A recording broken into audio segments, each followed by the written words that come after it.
Good evening and welcome. Today is June 27th. The time is now 6 o'clock and this is a meeting of the Planning Commission. I always say that so you can make sure that you are in the right spot. The opportunities for the public to access and participate in the hybrid meeting are posted on the Albemarle County website on the Planning Commission's homepage and on the Albemarle County calendar. Participation will include the opportunity to comment on those matters, which comments from the public will be received. Tonight, we have two public hearings that anchors our agenda, but we'll be taking care of some pre-business first. I'd like to call the meeting to order and establish a quorum. And Mr. Clerk, would you mind doing a roll call? Mr. Missile, Here. Ms. Firehawk, Here. Mr. Carazana, Here. Mr. Bivens, Here. Mr. Murray, Here. Mr. Claiborne. Here. All right, so a quorum has been established and we'll move to item number 2 on the agenda, which are other matters not listed on the agenda, comments from the public. Is there anyone here that would like to speak on anything that is not already listed on the agenda?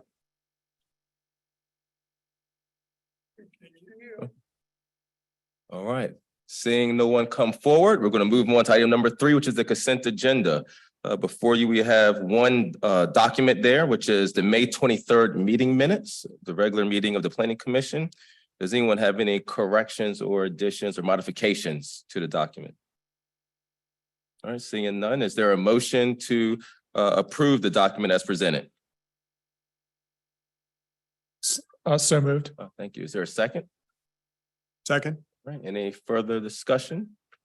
All right, hearing none. Mr. Clerk, could you call the roll? Mr. Claiborne, Aye. Mr. Murray, Aye. Mr. Bivens, Aye.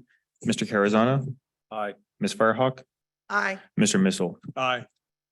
All right, thank you. Unanimously approved. This is a consent agenda, and we'll now move into the public hearings.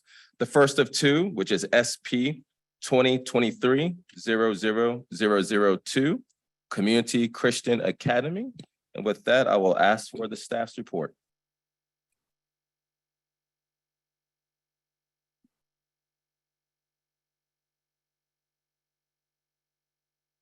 Good evening, Chair Claiborne and members of the Planning Commission. My name is Kevin McCollum, not to be confused with Kevin McDermott sitting to my right.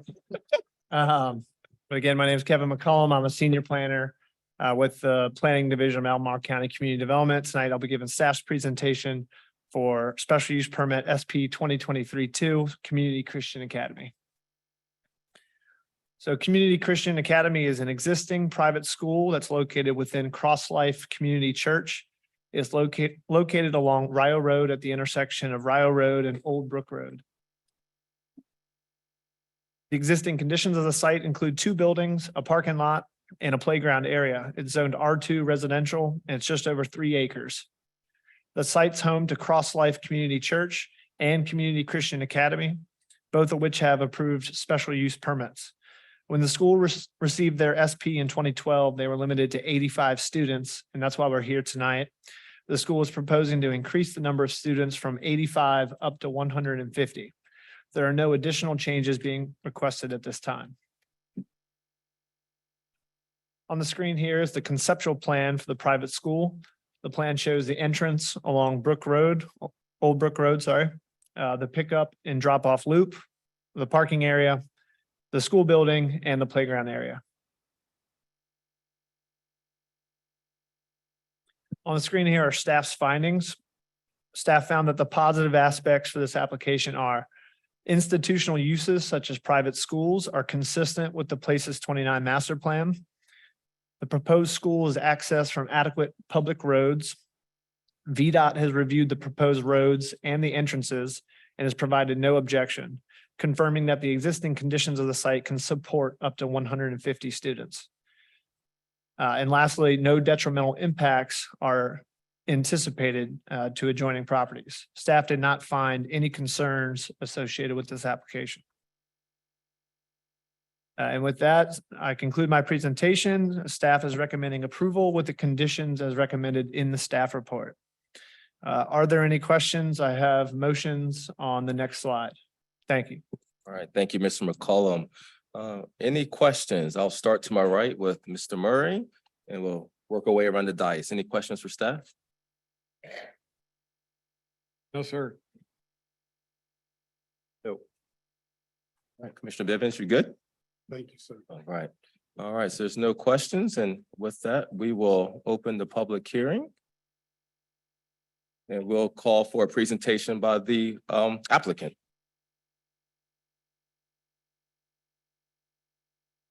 Welcome and good evening. Thank you. Absolutely. I'm Dr. Kimberly Moore, the Executive Director for Community Christian Academy. We are gearing up for our 12th year in existence, and we have been at CrossLife all of that time. We have had great relationships with neighbors, some of which actually have children in our school, and have been a blessing to a number of families over the years.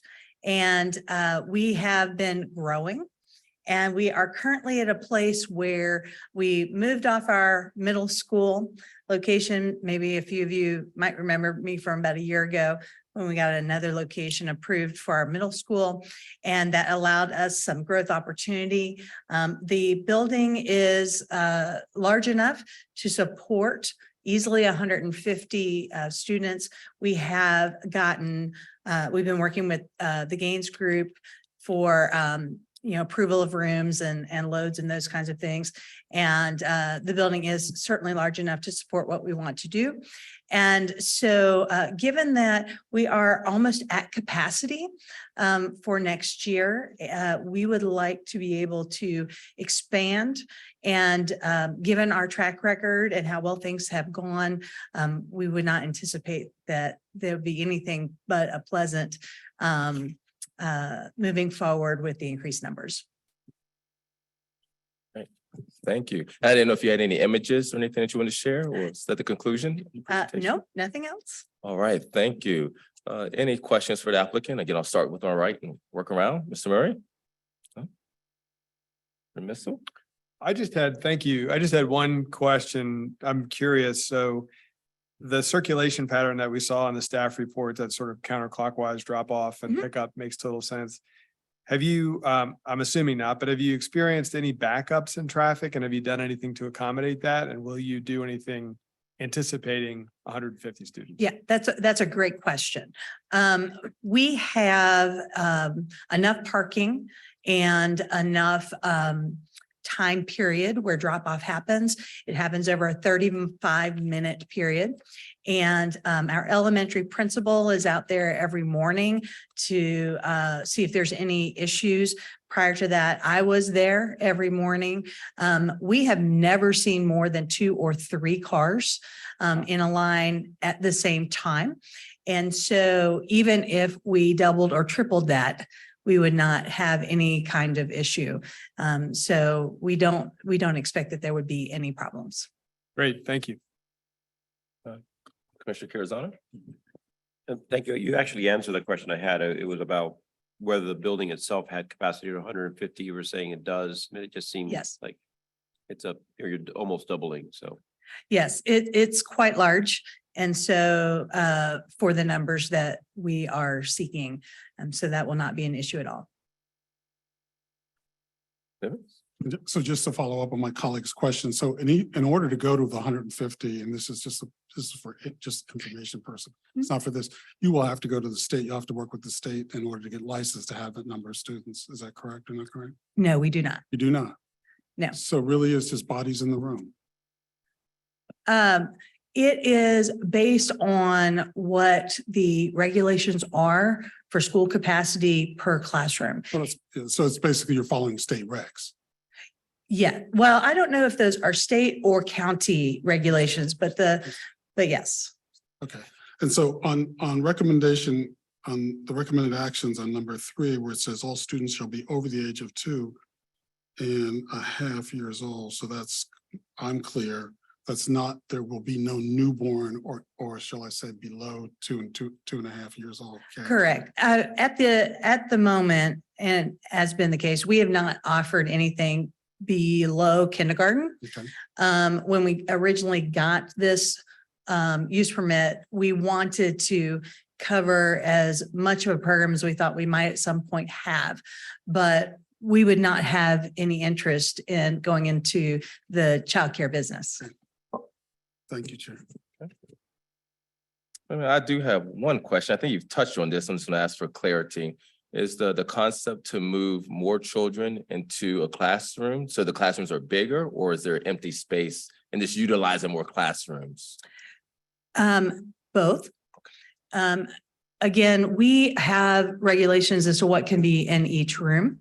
And there's enough rooms and enough space that if we actually filled them and to what the space would allow, we could have well more than 150 students. But we are only asking for 150 because at that point, VDOT would require us to consider putting in a turn lane. And we would, if that were a road we would go down, we would be looking at working with the church on a major expansion project. So there'd be lots of other things. So that's why, even though the building could hold even more than 150 easily, we're not asking for more than that. Okay, thank you.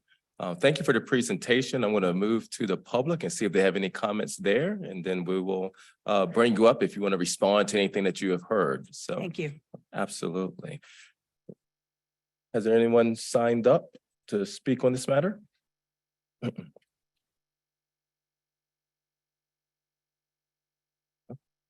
right, Mr. Clerk, is there anyone online who would like to speak to this matter? No, sir. All right. Good applicant, any last words? Good, thank you. With that, I'll close the public hearing.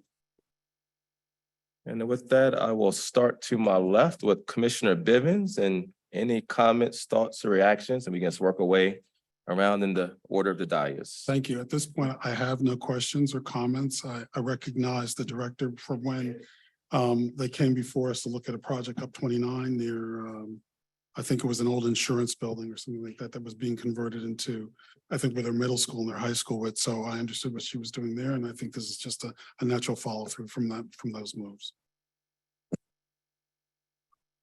I have no comments. Commissioner Missile? No comments or questions. No, thank you. Commissioner Firehawk? Commissioner Murray?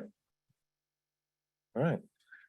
As is our custom, usually it is the commissioner from the magisterial district who brings forth the motion.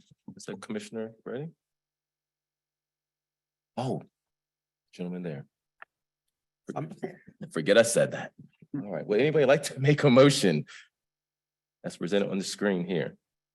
I'm happy to make a motion. I move to recommend approval of SP 2023-2 Community Christian Academy with conditions as recommended in the staff report. Second. All right, any further discussion? Hearing none, Mr. Clerk, could you call the roll? Mr. Missile, Aye. Ms. Firehawk, Aye. Mr. Carazana, Aye. Mr. Bivens, Aye. Mr. Murray, Aye.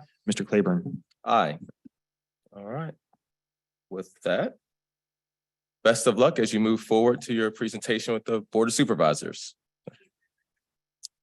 All right, next is our final public hearing of the evening, SP 2022-000029 and SE 2023-00010, Park Road Manufactured Home Park. And with that, I will call for the staff's report.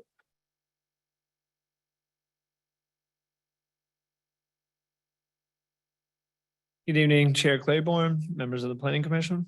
Again, my name is Kevin McCollum. I'm a senior planner with the Planning Division, Albemarle County Community Development. And tonight I'll be giving staff's presentation for special use permit application SP 2022-29 Park Road Manufactured Home Park, also known as the Crozet Mobile Home Community.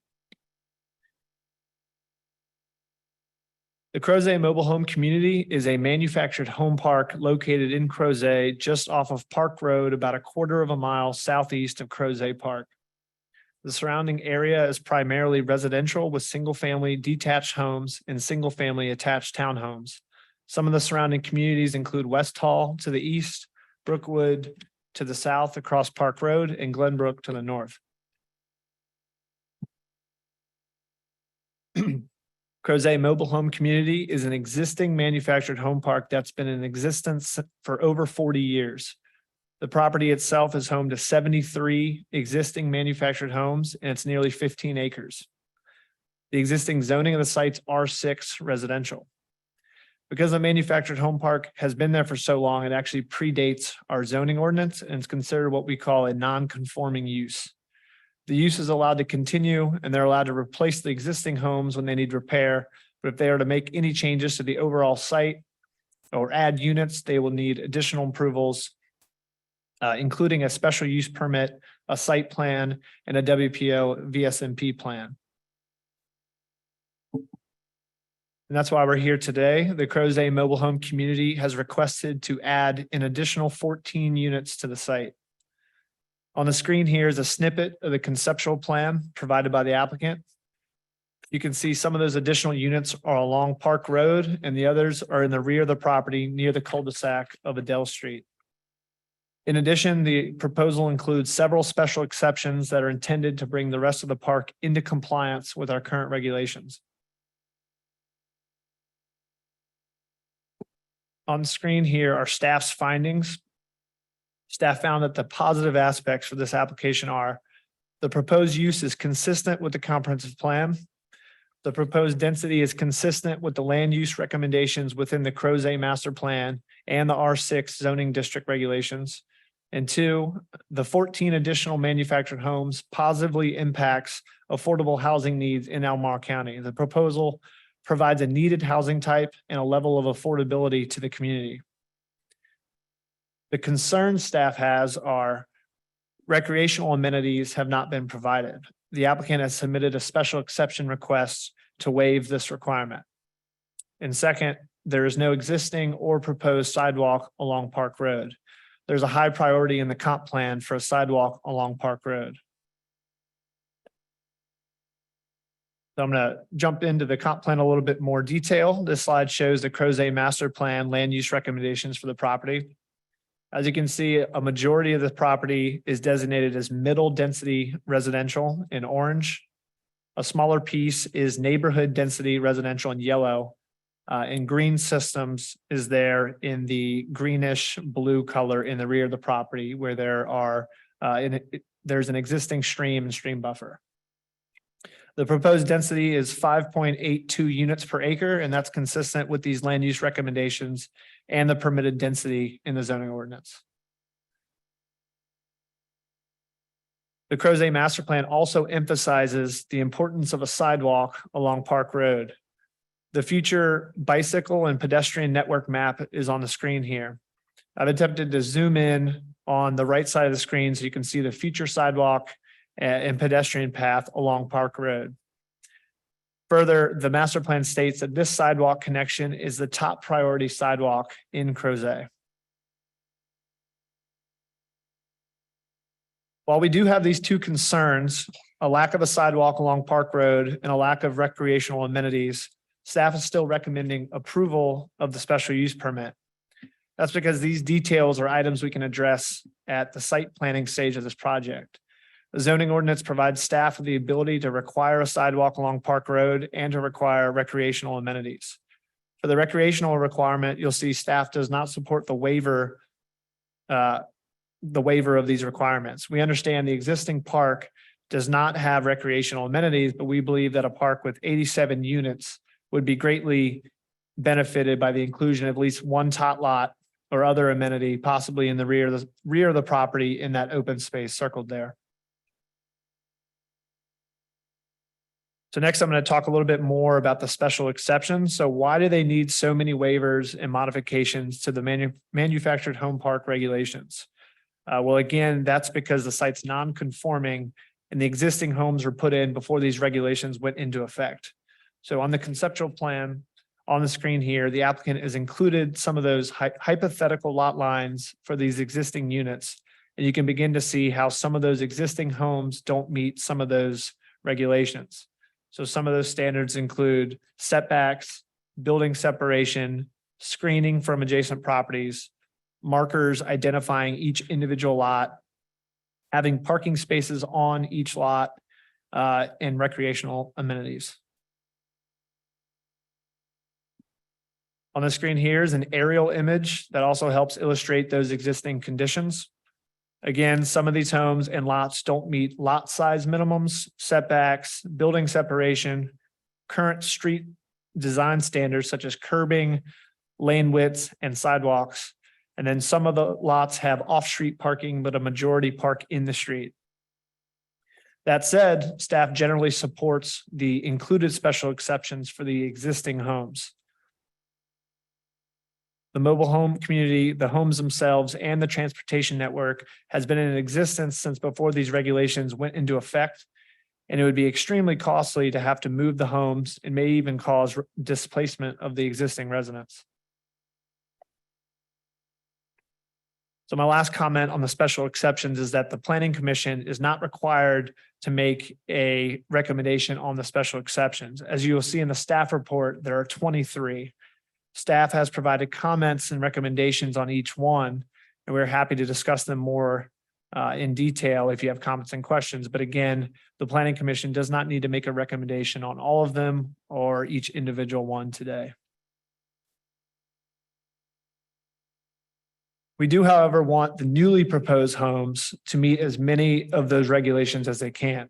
The proposal includes 14 additional homes, and they're meeting a majority of these regulations. The new units meet setbacks, building separation, lot minimums, and have off-street parking, among other things.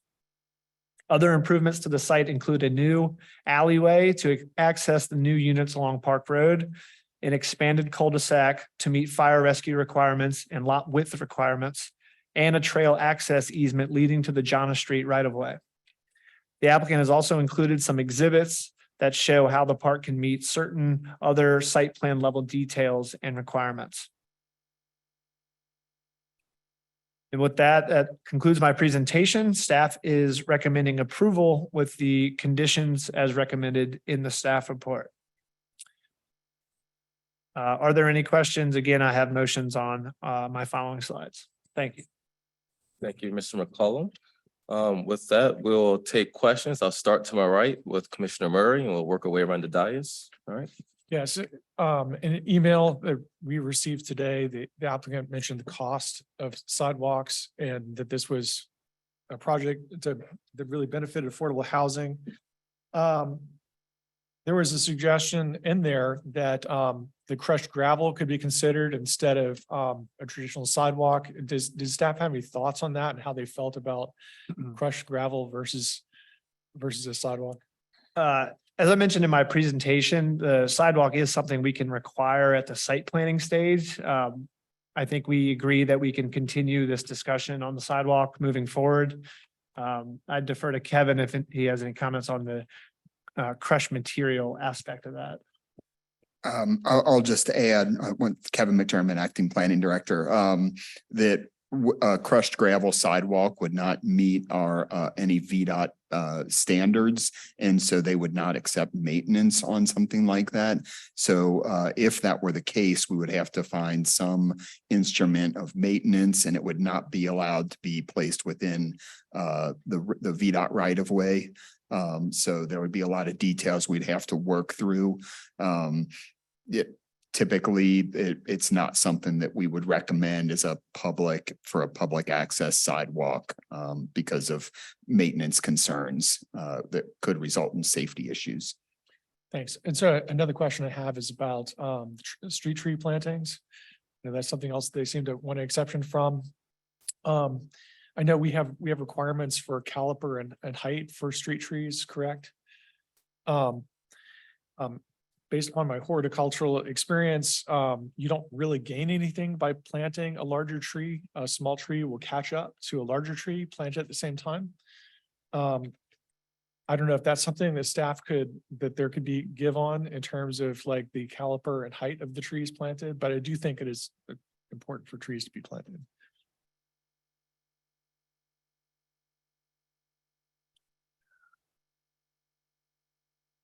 Sorry, yes. We will be working through street tree requirements during the site plan process. We can consider, I guess, different calipers at that time.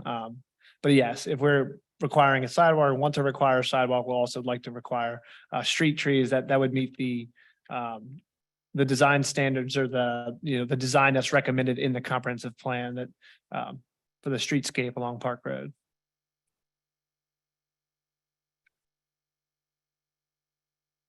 Anything else? I guess just last, is there a reason not to make a condition about the sidewalk? What would be the reason not to have that as a condition, given the importance it is to the, it is a very important piece of infrastructure, you know. There's a lot of neighbors nearby that are opposed to higher density precisely because of the lack of infrastructure, including a sidewalk. So I think that's an important question, I guess, for the planning commission to consider. Staff does have the ability to require sidewalk and planting strip at the site planning stage, like I've said. And if we want to include that as a condition, I think we can do that at the special use permit process. I'll just add that if it were at the site plan stage, that would just give us a little more flexibility to work with the applicant. If it's conditioned as part of the special use permit, obviously, we can't really change that or remove it once it's once that special use permit's approved, and they would have to come back to get a new special or amend that special use permit in the future if there were some change in that. Are there ways to phrase perhaps the condition more generically to require so that it's not so specific that doesn't give you flexibility? I mean, I think that having some kind of sidewalk or something there is important.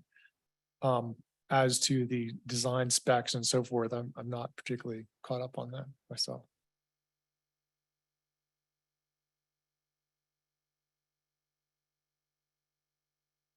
We could look at, we could discuss that. I think we could either walk through that today. I think something like, instead of referring to as a sidewalk, maybe a pedestrian path or something like that. We could include that and bring that as a discussion point to the board if the planning commission would want to request a change in that condition language. Okay, thank you. All right, Commissioner Firehawk. Commissioner Missile. Thanks. Just a couple questions, trying to stay away from going through all the special exceptions, even though I know you'd like to do that. I just had a couple of clarifying questions. One was relative to, I guess it was special exception number 21 and related to the access to common areas. I'm trying to understand the interior circulation. Is it true that in order to get to that common open space, the only way to get there is by crossing roadways or walking in roadways? I don't see, in other words, any internal pedestrian circulation. Is that accurate? Okay. I believe that's correct. They are proposing a pedestrian trail and access easement. It's on the last page of the concept plan. It's also in the conceptual plan exhibits that they've provided. That trail leads from Claudia Street over to Jana Street. So potentially could be, either extend that further into that open space or, that would be the possible connection to that open space. But currently, as it is now, it is all one property. It's not on each lot's not an individual lot. I see. Right. Yeah. But there is no, I guess, clear access to that existing open space. Staff's been on site. It's also pretty wooded back there. You can kind of see in the aerial a little bit. There's a bit of a clearing around the existing cul-de-sac, but towards the rear of the property, it's quite wooded back there. So if they were to include, some sort of open space, it would take into account, the existing trees or, possibly need to clear something for a top lot. Okay. And related to that, on that last image, where it highlights the pedestrian access to Claudia's Rose Park through a proposed trail and access easement for residents. Yep. Is there anything that would limit them on the adjoining property to being able to do that? Does that, I don't know if you can answer that. Just curious. I'm assuming that that Jonah Street is a stub out. You can put a path over that and then you're on like public space. John Street is a Seems right. public right of way. It is a public right away, Mhm. Believe so. and there's a sidewalk there in front of those homes that exists. Okay, got you. In terms of drainage, infrastructure, stormwater management, I see on one of these images, there's a conceptual stormwater management pond adjacent to 12N and 11N right in the middle there. Is that all that would be needed to handle? I realize this is conceptual, but is that all that would be needed to handle likely the additional units? And is it not, it is not a requirement to handle the stormwater runoff from the existing units? Is that correct? I don't know the answer to that. I defer to engineering or the applicant to respond on that. Yeah, okay. I do know that they will, with the site plan, will be required to do a WPO VSMP plan, so that Got should be addressed at that. Okay, I think everything else was answered. That's all. Thanks. Absolutely. Commissioner Carazana? From the applicant. Commissioner Bivens? Just a couple of questions. If we could just go, just sort of step back to the sidewalk piece. So if I'm understanding this correctly, right now in front of the property itself, in front of the community, there isn't one. But if we go to the west, those are all private properties. And from what I understand, it's very difficult for the county to ask someone to put up on a private property that is not being redeveloped, but it is built as is. It's awfully difficult for the county to say, we want to put a sidewalk on your property, because we don't have a tendency to do sort of eminent domain, which would give us that, or depending on if it's in the 50 foot or 50, in the 50-foot setback, whether or not VDOT will pay to put a sidewalk there. If I'm accurate in my recollection of that, then for my time on the commission, I've always been sort of resistant to having these pieces of sidewalk that do this. There's nothing over here and there's nothing over here. I think that tends to be an unfortunate burden on the person who's stuck with putting the sidewalk that's in here like this. And so I would be okay and not requiring there to be a sidewalk there, even though it's a special exception that's going to go a level up from us. I would just put in the record that I'm okay with there not being one there, because I don't see how without an eminent domain on the 5 properties west of there, that you're going to get a sidewalk that's going to get there. But what I would prefer is to see a well-designed and well sort of developed trail that hooks onto the trail that's being connected there, because that'll get you to the park. That trail is sort of laid out to get you. Sorry, I couldn't see where you're. Oh, in the back of the property, if we look at, we have it coming off of, they have it coming off of Claudia Street and then connecting to John Street. And then, so you can see it's up there now. It's on there now. I would prefer for that to be an enhanced trail, which I think would allow for mobility for people who may have strollers or have other kinds of limited means to connect them to that trail. I would be proposing that. I would be endorsing that. I'm not proposing anything. I would be endorsing that. One thing I did have a question for is this, since it's one large piece of land, I'm also assuming that this is a rental property.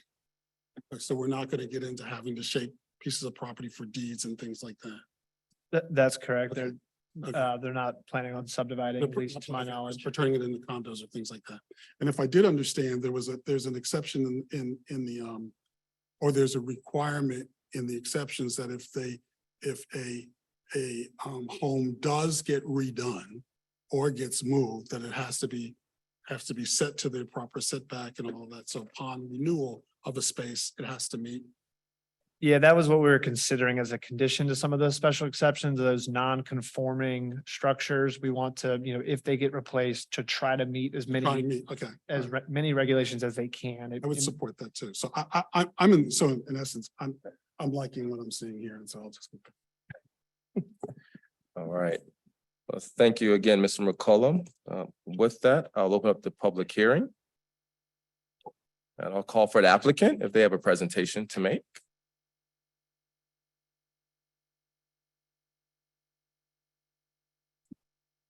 So, welcome. Evening. Pull up my presentation. Great walk-up song. I'll take up the walk-up music. That's great. We look forward to your presentation. I know you know the drill now. There's 10 minutes, and when it gets to yellow, just make your most pertinent points, and red means stop. And we look forward to the presentation. Certainly. Let me just try to get this in full screen for you all. Okay, excellent. All right. Good evening, Chair Claiborne, and members of the commission. I'm Kelsey Schlein. I'm a planner with Shimp Engineering. And I'm here tonight representing Crozet MHC LLC, who is the applicant for the special use permit request, and also the property owner of Crozet Mobile Home Community. So thanks, Kevin, for your staff report and presentation tonight. We're here before you tonight with a simple request. A request to bring an existing non-conforming manufactured home park into conformance and to expand the mobile home park by 14 units on land available on the property that is currently not occupied by other units and is largely free of vegetation. Although we feel this request is simple, the process to get here before you tonight has not been quite so simple.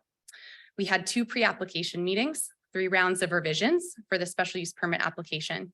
We evaluated every line of the supplementary regulations in the zoning ordinance regulating manufactured home parks to compile our very detailed special exception matrix. And we had multiple meetings with staff to get to a place where we could be before you tonight with a recommendation for approval. Throughout this process and the extensive amount of work that it took to get here, I really had to question how we got to a place where a manufactured home is considered to have more of an impact than a single family home, a townhome, or an apartment, which are all permitted by right at a density at what we're proposing in the R6 district. We are building within the by right density and had to extensively evaluate the impacts of 14 additional units. And this evaluation would not have been required if we were proposing townhomes, apartments, or single family dwellings within this density range on the property. I bring this up not as a criticism of staff whatsoever. Kevin is particularly wonderful to work with and as a shepherd through this process, but more so as a reflection of the ordinance regulating these types of communities. I can see the value in some of these regulations for manufactured home parks for general safety and quality of life concerns. But some of the required improvements make these types of manufactured projects cost prohibitive. And these regulations certainly weren't imagined to be retrofit for a non-conforming park to become conforming and to add a few extra units on land available on property where the pre-existing park is located. A reflection on the requirements of the ordinance for manufactured home parks is certainly not a discussion for tonight. That's a much bigger question. But I bring up the process and the requirements to convey to you the depth of work on both our and staff's end that was conducted and evaluated for this proposal for 14 units. We're before you tonight with a proposal that took a lot of collaboration with staff, and I hope we presented a proposal that you can be supportive of tonight. I have a few slides to share with you about the history of the Crozet Mobile Home Community and our proposed concept plan and affiliated site improvements. So here you can see the overall site conditions, and this is a great comparison to the next slide that I'm about to show you. So this is a 1974 aerial of the Crozet Mobile Home Community. So this aerial is from nearly 50 years ago. You can see that this type of housing predates pretty much all of the housing around it. And people and some families, I know some families here have basically lived there since the start. And so I just bring that up again for the irony of all of the work and requests that we go to add 14 additional units for a type of housing that has been here long before other types of housing directly around it. Here is a concept plan which Kevin has showed. And so you can see the open areas on the plan where we've proposed some additional units. So ultimately, these are the areas available, and 14 is the maximum number of units that's permitted under the R6 density. And so really this was just a conceptual layout to show how we could adhere to as many requirements as possible, given that the regulations were written much, much later than when this mobile home community was established. And so here, we also just wanted to call out some of the improvements that we coordinated on staff with, and that, we felt were important to improve. So increasing the cul-de-sac radius for fire and rescue access, new travel way to access units from the rear, and widening existing streets in certain areas to improve circulation of fire and rescue vehicles and just general circulation on the site. So we really wanted to focus the improvements, and especially focus the costs affiliated with those improvements on safety concerns. And so that is primarily where we put most of our effort in our proposal here. So then I just wanted to call out the proposed trail and access easement for residents, and also just kind of draw out the trail along the Crozet Connector Trail. So this is about, I walked this last night, about a 5-minute walk from the end of Claudia Street. And there is kind of a natural worn path that you can see that people have used, and that it appears that it is often used to get on the public right of way of Jana Street.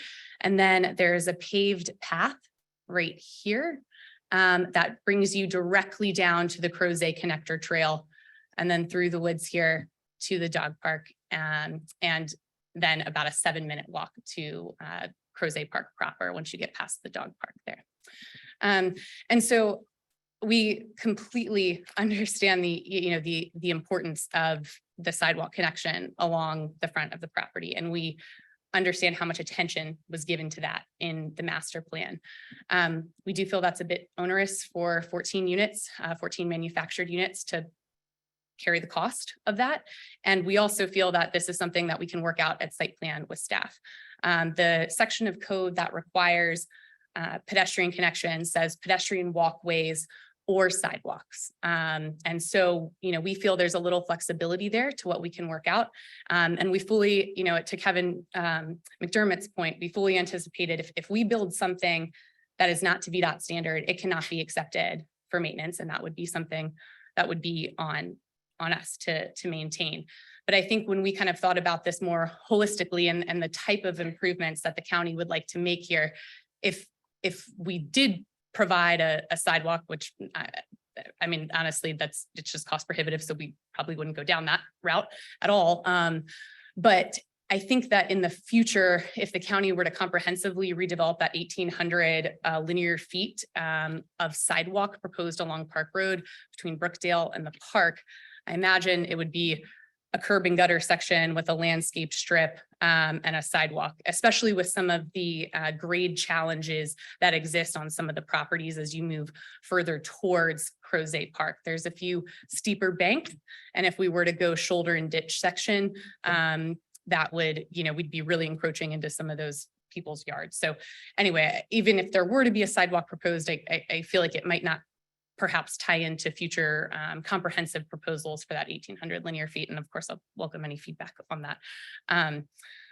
And so just circling back, we do request that not recommend condition 2 along with this proposal tonight. We do feel that we can work through that at site plan with staff. This is just the first step in the process. It's already been a lot of work, but we still have to go through the site plan and water protection ordinance regulations as well. That is all that I have for you this evening, and I'm happy to respond to questions. Thank you very much for the time. Thank you. Thank you. All right, I'll start to my left with Chair Bivens. If there's any questions, Chair Bivens, Commissioner Bivens, if there's any questions for the applicant. You've already done 2 terms as chair. I don't know. You're the chair and I am not. So I did have questions. But I see now I'm struggling because Provide a sidewalk planting strip and street trees along, a long part from Adele and F. Okay, so I was trying to figure out why they were in there when this was just along Park Street, or Park Road. Okay, I get that. So will there be any demolition of any of the existing homes? Okay. No. So all the work that's basically at the front of the property where the new access road is, and I believe there are there are four homes there, four structures there now. Thank you. 150, 23, 50, 42, and 8. All of those will remain, so no one's going to lose their home. That's correct. Okay. Yeah. And so we really are talking about a net add, not anything else. Okay. This is solely looking at land available that could accommodate Okay. additional units. And since I have to ask this question, we won't be coming back to ask for any more anytime soon. You think you've used all the land that you can use? Yes, well, we've used all the density that we have. Okay. So there's, we've used all the land, we've used all the density. Okay. Yes. Has there been any consideration about the space going off of Adele Street to put a place for families to gather if they'd like to gather? So the top, I hate top lot. I don't hate top lots. It's just not everyone has a tot, but everyone should be able to go outside. A lot. I'll have a tot, but they need a lot. Yeah, they need a lot. Is there a community lot that's going to be proposed someplace in here? Sure. So the recreational requirements, there is some, for something, I guess, as structured as a tot lot. There are some insurance hesitations with that and the current policy that is on the property. Mhm. And so as far as more structured recreational equipment, that there was some hesitation towards that from the property owners. However, I mean, I think again, to what the ordinance provides and the flexibility that it provides with the recreational requirements, there are alterations that can be proposed at site plan. And so, I think perhaps maybe we could propose something a little more natural, something that is a place to gather, but where we've, avoided those kind of current insurance concerns. Right, because I think where I'm coming from on this is that it's a community of people who know each other. It's a community of people who hopefully like most of each other. And so it seems odd not to have a place where people can just come and be with each other. And Yeah. picnics, whatever, just chat. So in this time, when we look for opportunities to gather in peace, I just would like, in a community that's been here since 74, I think there should be a place where people can gather in peace. And so that's, I don't know how I say that any stronger, since that will be dealt with in another time. But I will be hoping for a place that is a community space for the residents here. Yeah, that's all I have. All right, good comment. All right, Commissioner Curzon? That was actually very similar to my main question, because you did address your concerns with the road. And thank you for your email as well, expressing that concern.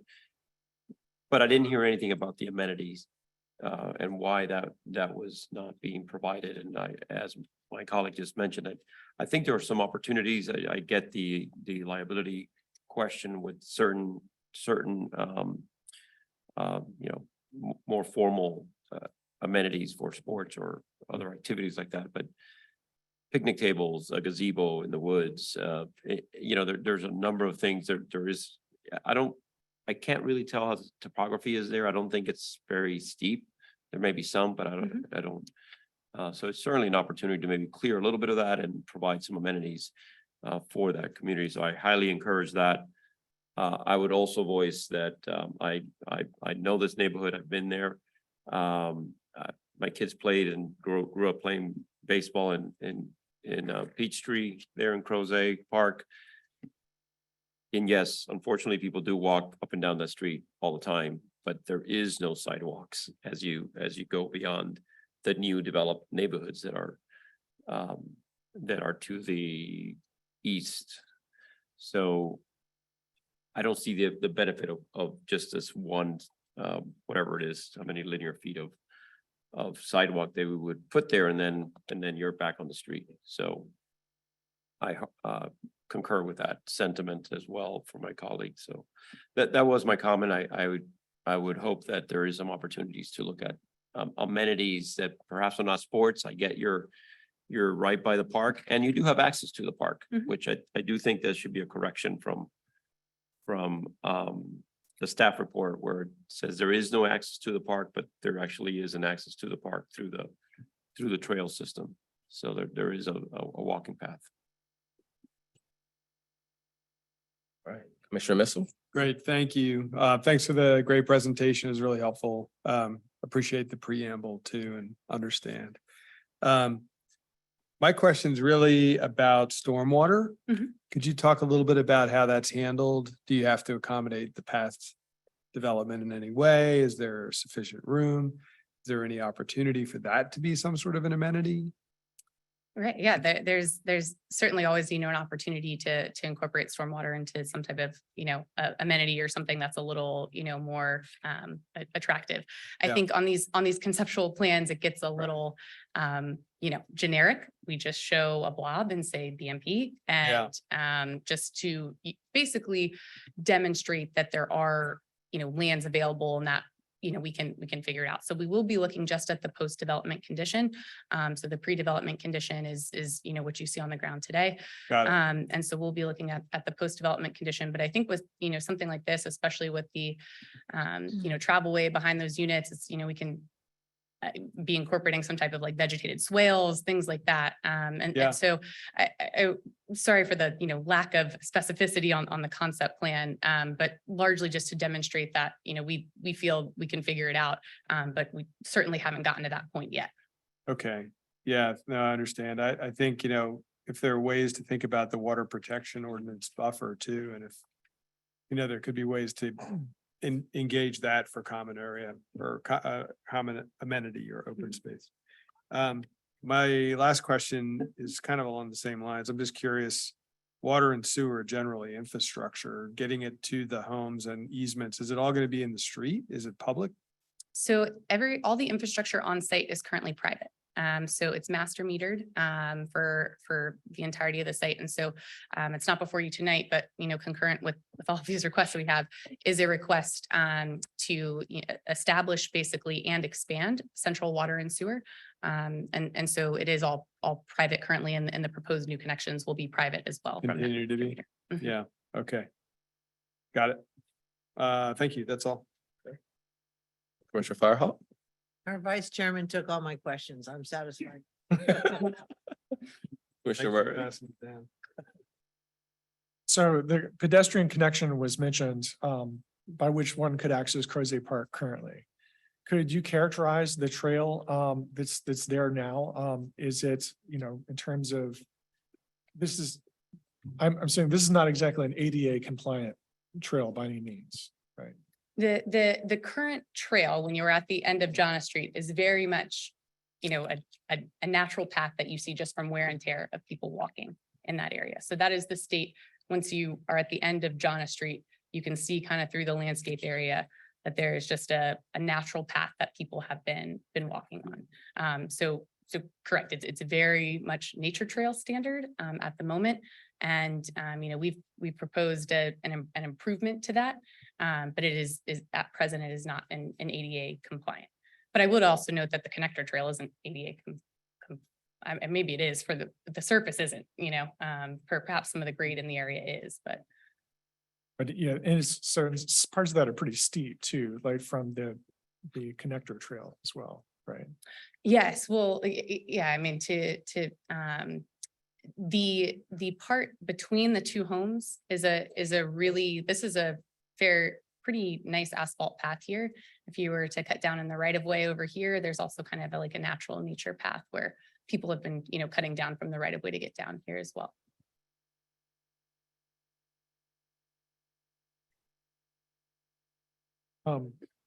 So the other question is what, have you reached out to the, like the West Hall HOA and gotten any comments from them about the pedestrian, the sidewalk in front, or have they issued an opinion on this? We haven't heard anything from them. Of course, neighbors in proximity of this were, notified for the community meeting back in January. And as well as, the tonight's public hearing. So beyond that, we haven't heard any comments from them. Yeah, because I know that with another proposal that's coming before us soon, one of the things they're very upset about is the lack of infrastructure, including the lack of sidewalks on that road. So it seems to me that there is a huge demand for some kind of pedestrian. It may not need to be a sidewalk. I like the idea of providing some flexibility and some kind of pedestrian connection there, but it does seem to be there is a big interest. Now, if there's someone from West Hall here or one of the adjoining neighborhoods, they could say, oh, no, we're fine with this. I'd feel a bit more comfortable. But I know we're going to be meeting in not too, distant future with those folks again. And when the top things are going to bring up is they're going to say, we don't want you to approve this development because there's not infrastructure to support it. And by infrastructure, that means sidewalks and pedestrian connections. And I just particularly to, condition number 2, I think that we feel that we can address that with the site plan and kind of to the point of the discussion earlier of just if the condition is too specific, we have to come before you and it's not something that we can, or go before the board, it's not something that we can work out administratively.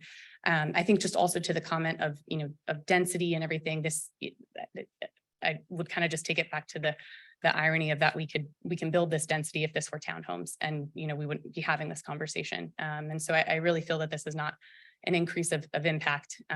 But, we're also balancing that with the desires that were clearly stated in the master plan, but do feel we can address that administratively at site plan.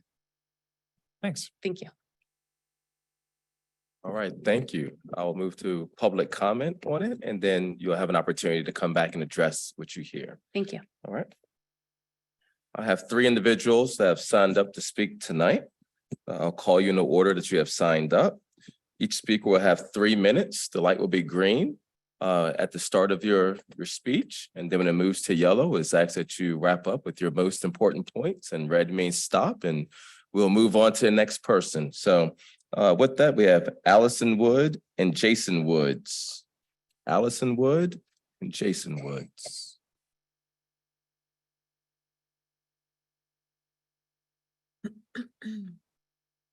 Just please share your name, and vicinity is fine. We don't need your exact address. Okay, thank you. I'm Allison Wood, and I've lived in Crozet Mobile Home Community since I've been born, so 40+ years. 3 minutes doesn't give me a lot of time to talk about the sidewalk as well as, the 14 additional units. But I will, say that I'm glad to hear that, that we are leaning forward, approving the units, according, depending on, all the other sidewalk and stuff. Because right now we are the last affordable housing that Crozet has. The other affordable housing there doesn't allow children in one, and the other one's mostly for the elderly. So, a lot of the people that are on disability or just lower income, families really don't have anywhere to go. As far as the sidewalk situation, like I said, I've been there 40 years. I've been on the swim team. My brothers played ball. We've walked that road millions of times, and we walk, toward the oncoming traffic that, general, which everyone knows. And I guess I'm just confused on how, like the gentleman said, the one section of sidewalk there is gonna help once the sidewalk ends, like the rest of the park going up toward Park Road. I did drive around, and there's at least 10 different subdivisions here where there are no sidewalks on the sides of the roads until you get into the community. Entering Highlands from 240, Sprouse's Mobile Homes from 240, entering Western Ridge and Centera Family Medicine, Sunrise Acres from 810, Wayland Grant from 810, Orchard Acres from 810, Jamestown Road, Claudia Court, and Brookwood Road entering from Park Road. Laurel Hills from 810 have no sidewalks. Buck Mountain Road from Railroad Avenue, no sidewalks. From Park Road entering Hilltop Street, Myrtle Street. So I just feel like, we're gonna make everything in Crozet, equal and even, then I think we need to look at a lot of the other communities as well, as far as adding sidewalks for safety and general purposes like that. As far as West Hall, is concerned, I mean it with all respect. Like, if West Hall wants the sidewalk, then West Hall needs to pay for the sidewalk, not, that's just in my opinion. But we do have the path access to the park as well, which, she had spoke about, which we do, my kids and I like walking through there. But I just wanted to thank you all for your time and to thank you all for considering letting us adding new units to our mobile home. All right, Thank thank you you. for your comments. All right, Jason Woods. And then we have Linda Woods.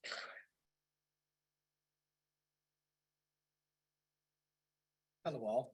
Hello, good afternoon. My name is Jason Woods and I was raised You at, could lift the mic up. okay. Yeah, there you go. Thank you.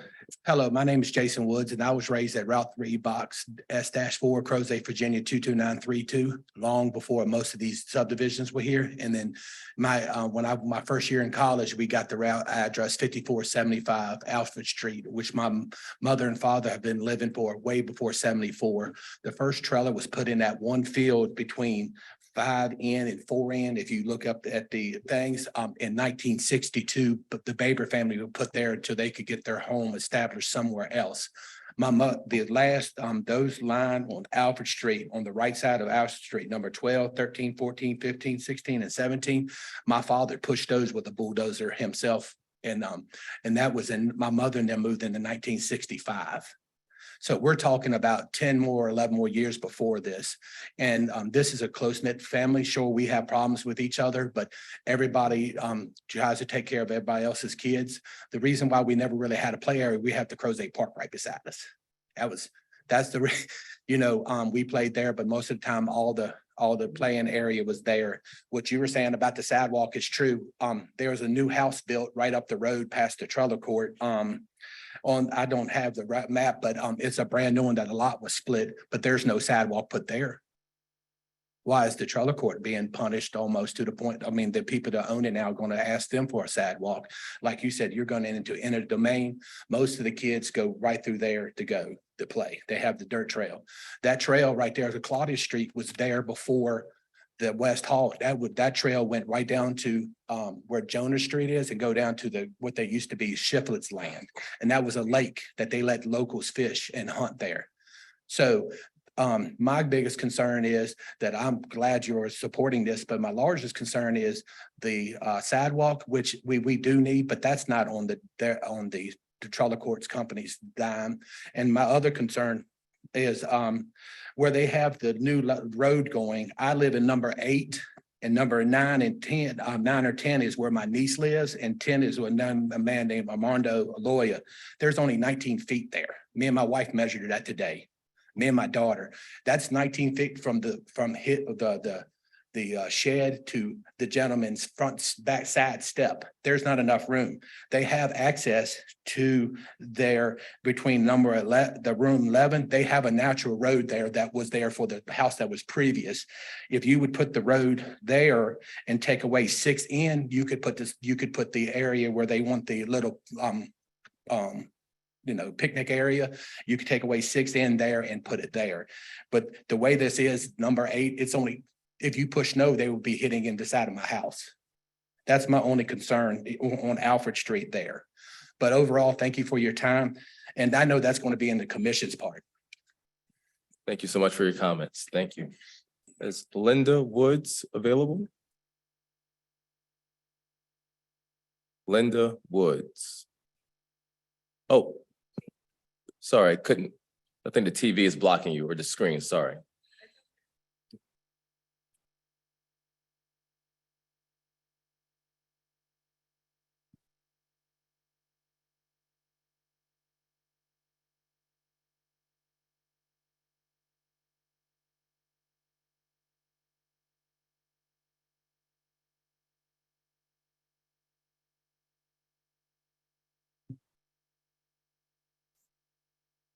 Welcome. Good evening. I'm Linda Woods, And me and my husband moved in the Crozet Mobile Village. We were the second or third trailer that was in the lot, the mobile village, and I'm still living there. And as far like sidewalks, there was never, nothing, no sidewalks, but y'all said there was no zoning when they put them trailers in the first lot? No, don't set under the 1980. Oh, okay. But anyway, that's where I raised my 4 sons, me and my husband. And I like, I like living there. I mean, like I said, everybody has their ups and downs. But and I'm retired and my husband passed away, but I'm like what Allison said, for people who, seniors and people who, are living on, certain amounts of money a month. In my book, it's a good place to live. Yeah, because it's hard to believe that we were the second or third trailer and I'm still living in the same lot that where we moved in when our kids, I just had 1 child, 1 on the way. And then next thing I had 2 more. So we raised our 4 sons in the same lot that we're living in now. And I think that's a blessing. So I just want to let you know that I think a lot of the things that Allison said about, the seniors and all living there with their income, it's good, knowing they have the budget they have to go on every month. So I just want to let you know that, I've been there my whole life. So I just want to let y'all know that. And I appreciate y'all taking your time. And thank you so much. Yes, thank you. Thank you for your Mhm. comments. Is there anyone here that's present that would like to speak that did not sign up? Anyone here that would like to speak that did not sign up? Okay, seeing none, Mr. Clerk, is there anyone online who would like to speak? Yes, there is.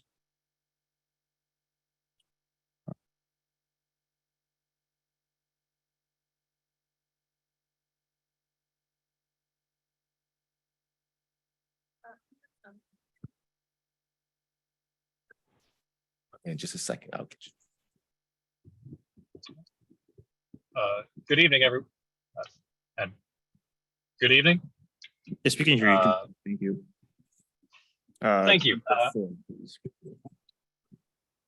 Thank you. My name is Joe Four. I am currently the chair of the Crozet Community Advisory Committee.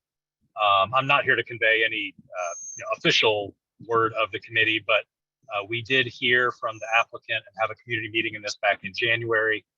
And first, I want to thank the members of the mobile home community who came out, just like they did tonight at the Planning Commission. We had a number of them at the community meeting, and they were extremely helpful in passing along their thoughts about this project.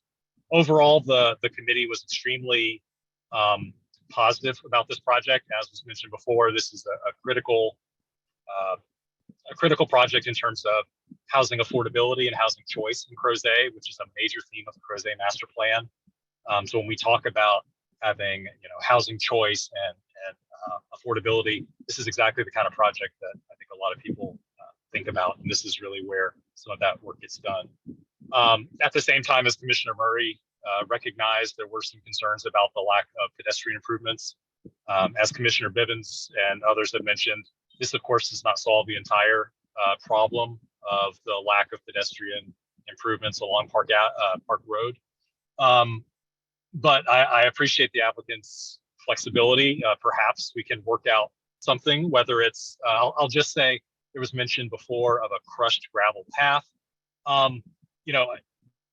Whether the improvements need to be a full sidewalk with curb and gutter, perhaps not. I would just say that I think crushed gravel would not probably be what members of the community would be looking for, just in terms of the number of people trying to get from some of those neighborhoods to the east, to the park, lots of kids, families with strollers, scooters, bikes, and of course, as Commissioner Murray mentioned, ADA compatibility and people who need to get to the park. So again, I want to thank the members of the mobile home community who came out and expressed their views. And this is an important project for Crozet. So we trust the planning commission, the commissioners, and the board of supervisors to weigh those interests in evaluating the proposal. Thank you.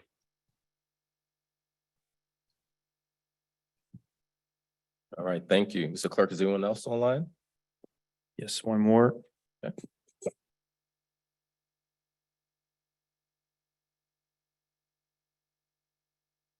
Ms. Fairborn, when you're ready, you have 3 minutes to speak and you have been muted. Hi there, can you hear me? Yes, we can. I'm sorry.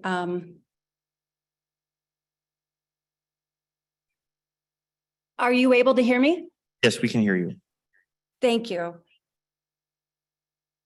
I just have a question for the representative from the developer, who I understand will come and speak again before tonight's meeting ends.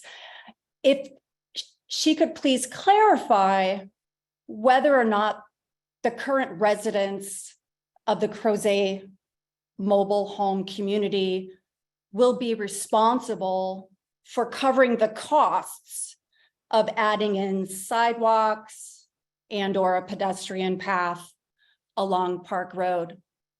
Will those current residents have to pay for those sidewalks, or is that a cost that the developer would cover? Thank you.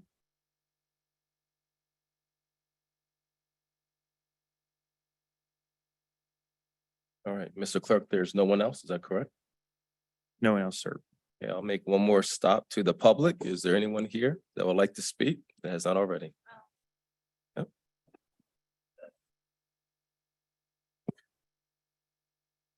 Just Welcome. had a question about. If you the- could share your name and Oh. just general vicinity of. I'm Donna Wood. I live in Crozet Mobile Village. I had a question about the sidewalk issue. The whole road, going up to Crozet Park from there is, it's on people's property, their houses. So how is, how the sidewalk is going to work going up that road is, I don't understand it. Because you're going to have one section in front of our mobile home park. Is that how it's going to work? Is that what they're talking about doing? It will have the applicant, when they come up, they can Oh, okay. address what they hear. And then as far as the community playground or meeting area or whatever, most people, they stay home. We all get along, love thy neighbor, but it's like, most people stay home or either they go off to visit family in other areas. And most of the families there go to visit Crozet Park. Or either we go up to the lodge, Old Trail, and go to the pools or whatever up there, or to the pool at Crozet Park. We don't really have a lot of kids that stay in that area. So, to use the money for other improvements would be a great idea inside the park. That's all I have to say. Thank you for your comments. Thank you. Sir.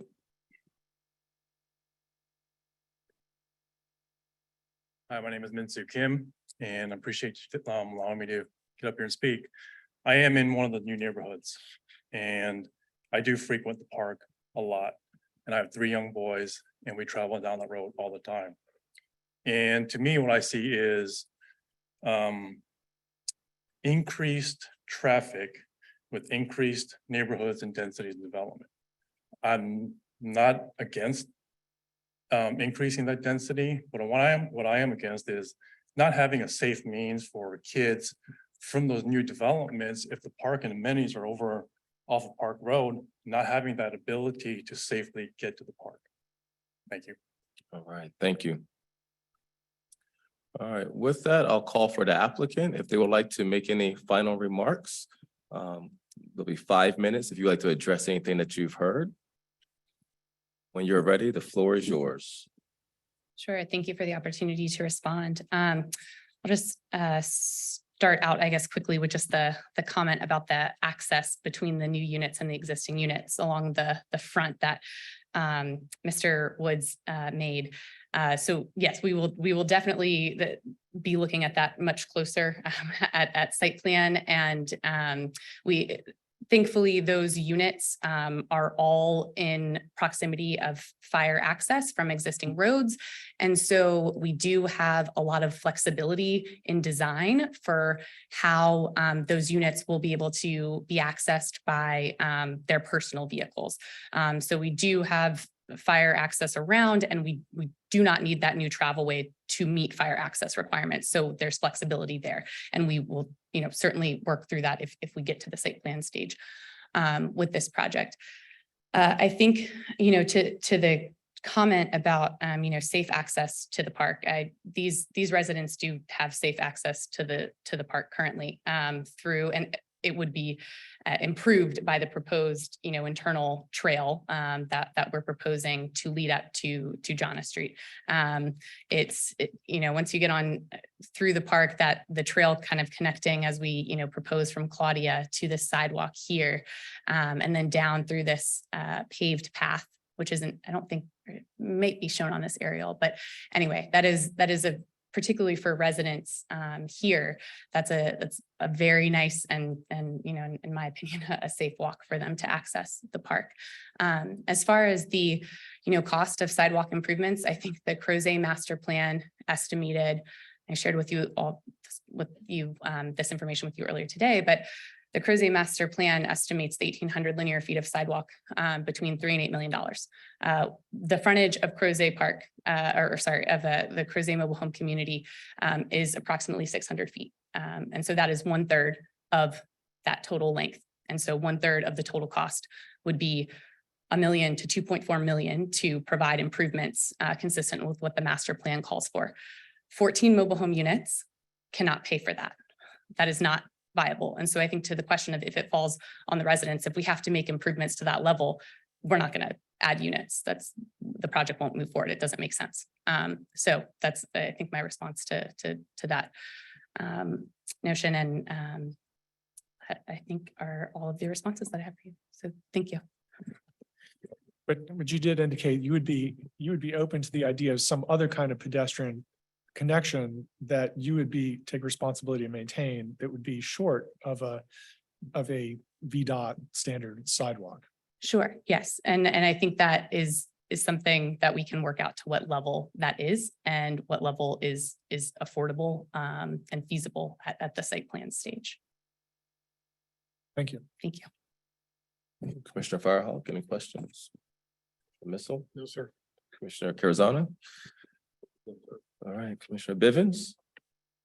I would just like to, I always do this, but because I think it needs to be said. So I want to thank Ms. Line yet again for presenting papers that older eyes can read without having to get a magnifying glass.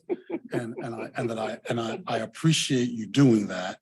And I hope that those who are listening to this and who are thinking about bringing projects to us to consideration will ask you how to do that so that we can have projects that we can read easily, which then puts this commissioner in a better mood. That's always good. All right, is that it? All right. Well, thank you. With that, I will close the public hearing. And before we start our discussions, just want to kind of frame the context of where we might go. And so there's two elements here. So the special use permit is what we will be taking action on. As you see in your packet, there's 3 elements there that we can discuss and add to that if we wish. And then there's the special exceptions, which we will not be taking action on, but I'd like to frame maybe 3 questions for that.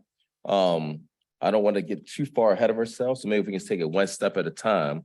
And council, would you be okay with that? Just going through the special use permit, taking action, then move into special exception? Yes, Mr. Chair, as you pointed out, what the commission is required to make a recommendation on one way or the other is the special use permit. Recommendations regarding the special exceptions are optional, but it's the special use permit that requires action by the commission tonight. Yes, sir. Thank you.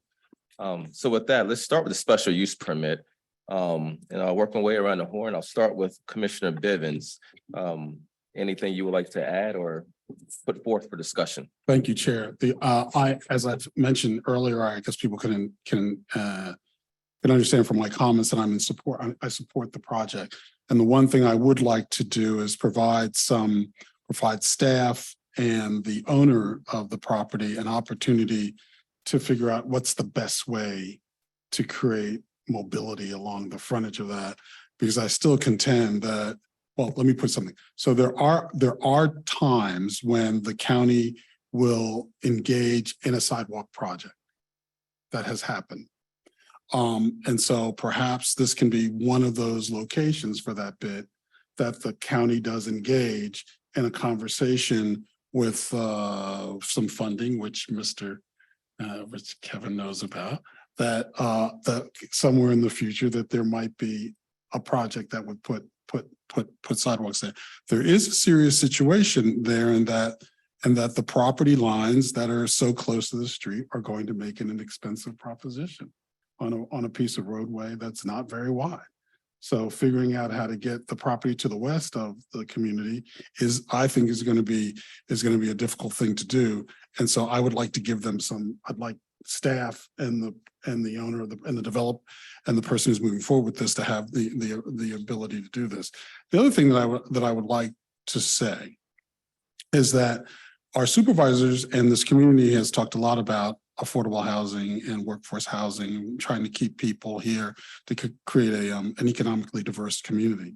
And so I would ask our supervisors and staff that as they look at the special exceptions further on, I may be jumping your gun here, Chair, that they bring to that a sense of how can we get to a yes, okay, that in fact allows this project to go through with the flexibility that's needed for the special exceptions to be achieved once there are changes there, but not to make them onerous at this particular point. Thank you, Commissioner. Commissioner Carazana? Not to belabor the point, but I also support this project and complete in concurrence with my colleague. Echo the sentiment of not making this too onerous through the site plan process and how we can get to a yes. And I don't believe that this property and these 14 trailers should carry the burden of something that's been there for a long time. And we continue to develop the land that was wooded and was used by the occupants of this property for all kinds of activities for years, decades. And now that's gone. Developments there. I don't see why this parcel bears the burden and the brunt to start a sidewalk that may never connect. Right. That's Commissioner Missile? Sure, thank you. I will echo a lot of what's already been said, but I won't say it again, other than to say I too am in support of this project. I would say that it is an excellent addition to the affordable housing vision of Albemarle and the need for that here. I think, my initial thought was how do we balance that with the quality of life and safety considerations? I appreciated the applicant's comments that we're focused on safety and I do feel like if there is an opportunity for some form of amenity or open space that could be partnered with, the BMP or some way of actually accessing that and having like you said, a pavilion or some small, picnic table, things like that. I think that would be beneficial.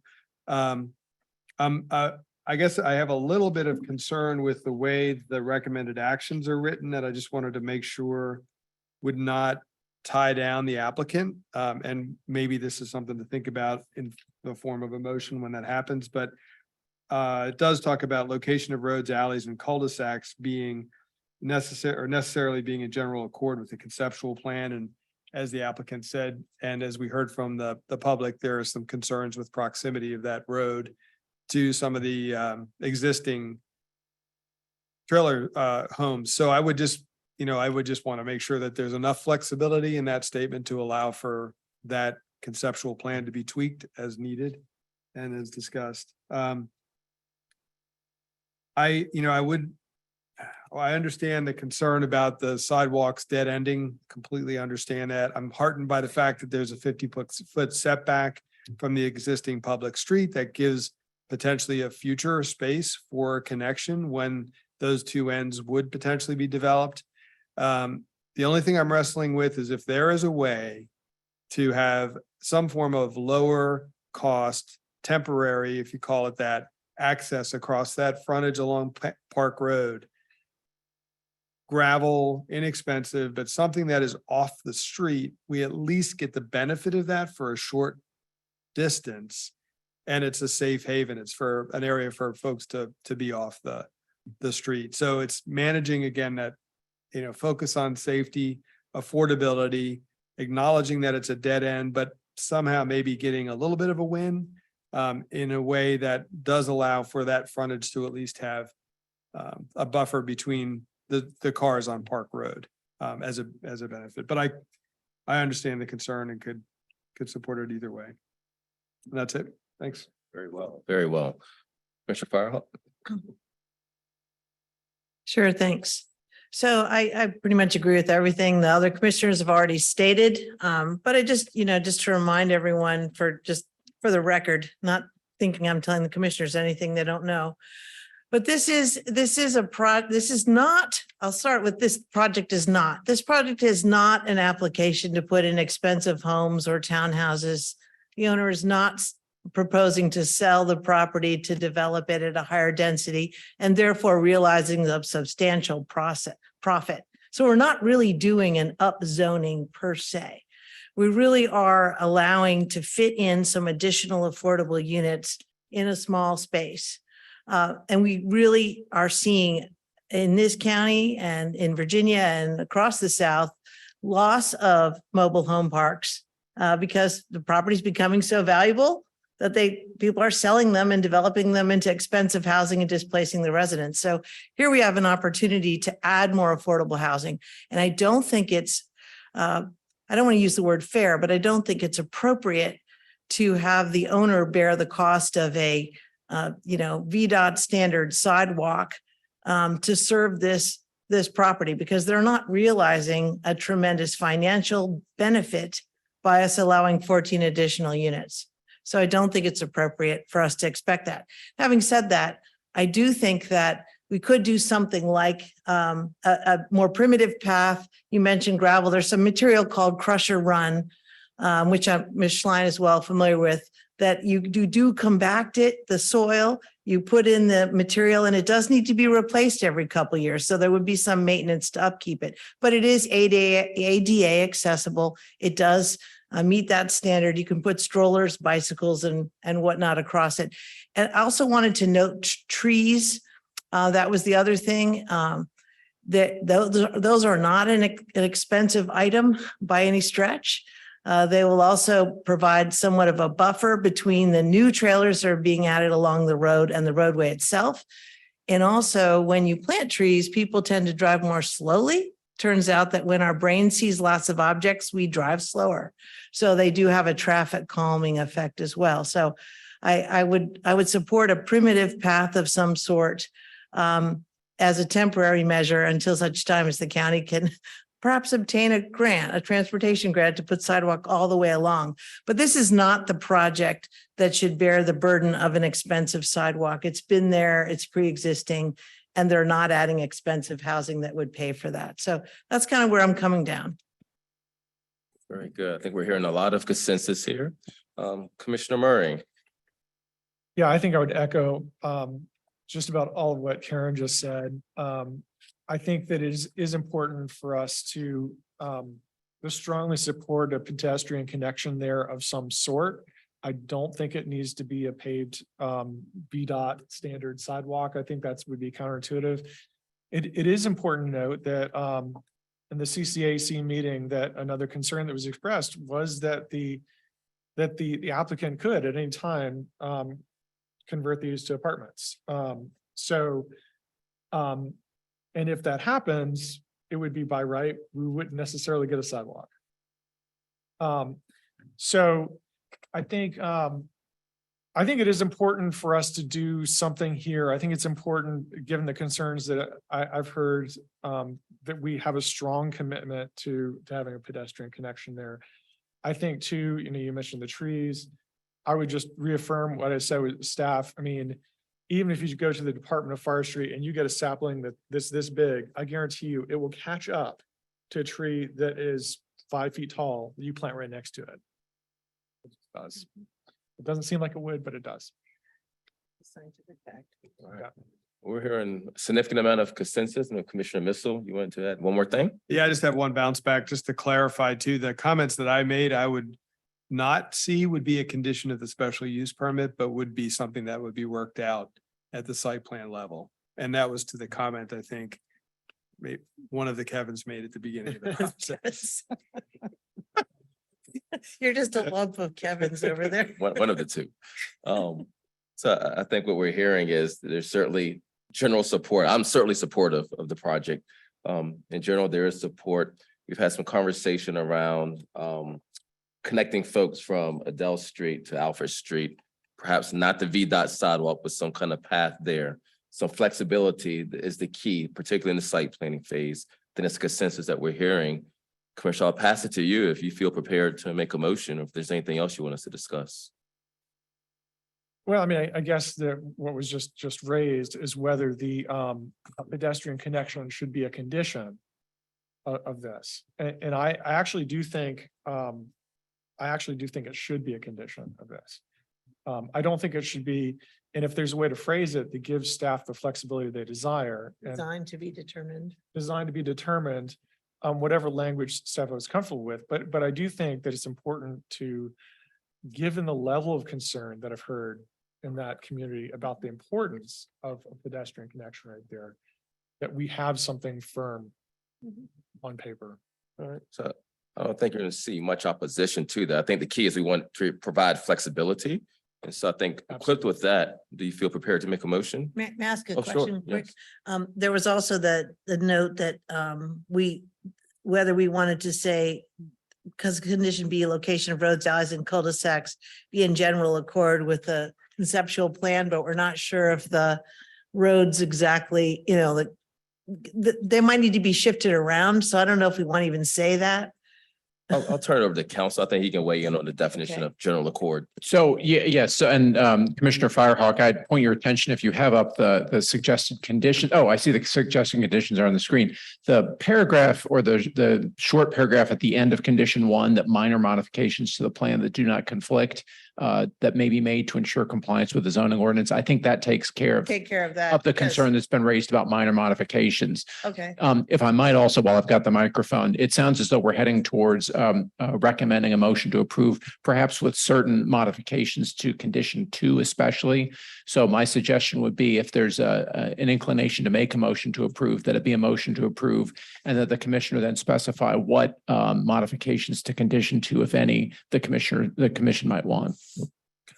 Thank you, Okay. council. So I was just gonna say, maybe we could just change sidewalk to pedestrian pathway. and Yeah, leave it so- To them. So the change I would make is I change provide a sidewalk to provide a pedestrian connection. And I would change, and I would strike that meets all county and VDOT standards. I would strike that one. Does that work for everyone? I believe so. It may be beneficial to put something about working together during the site plan phase, perhaps. Is that necessary? Staff, would you recommend that? I don't think that's necessary because we would do that anyway. All right. So, If I might, just one, to give you feedback on your potential change. By street trees, are we defining those as the county defines them at a certain caliber, et cetera, or are we That's a good want to make sure question. that Yeah. that's Or just also say flexible? trees.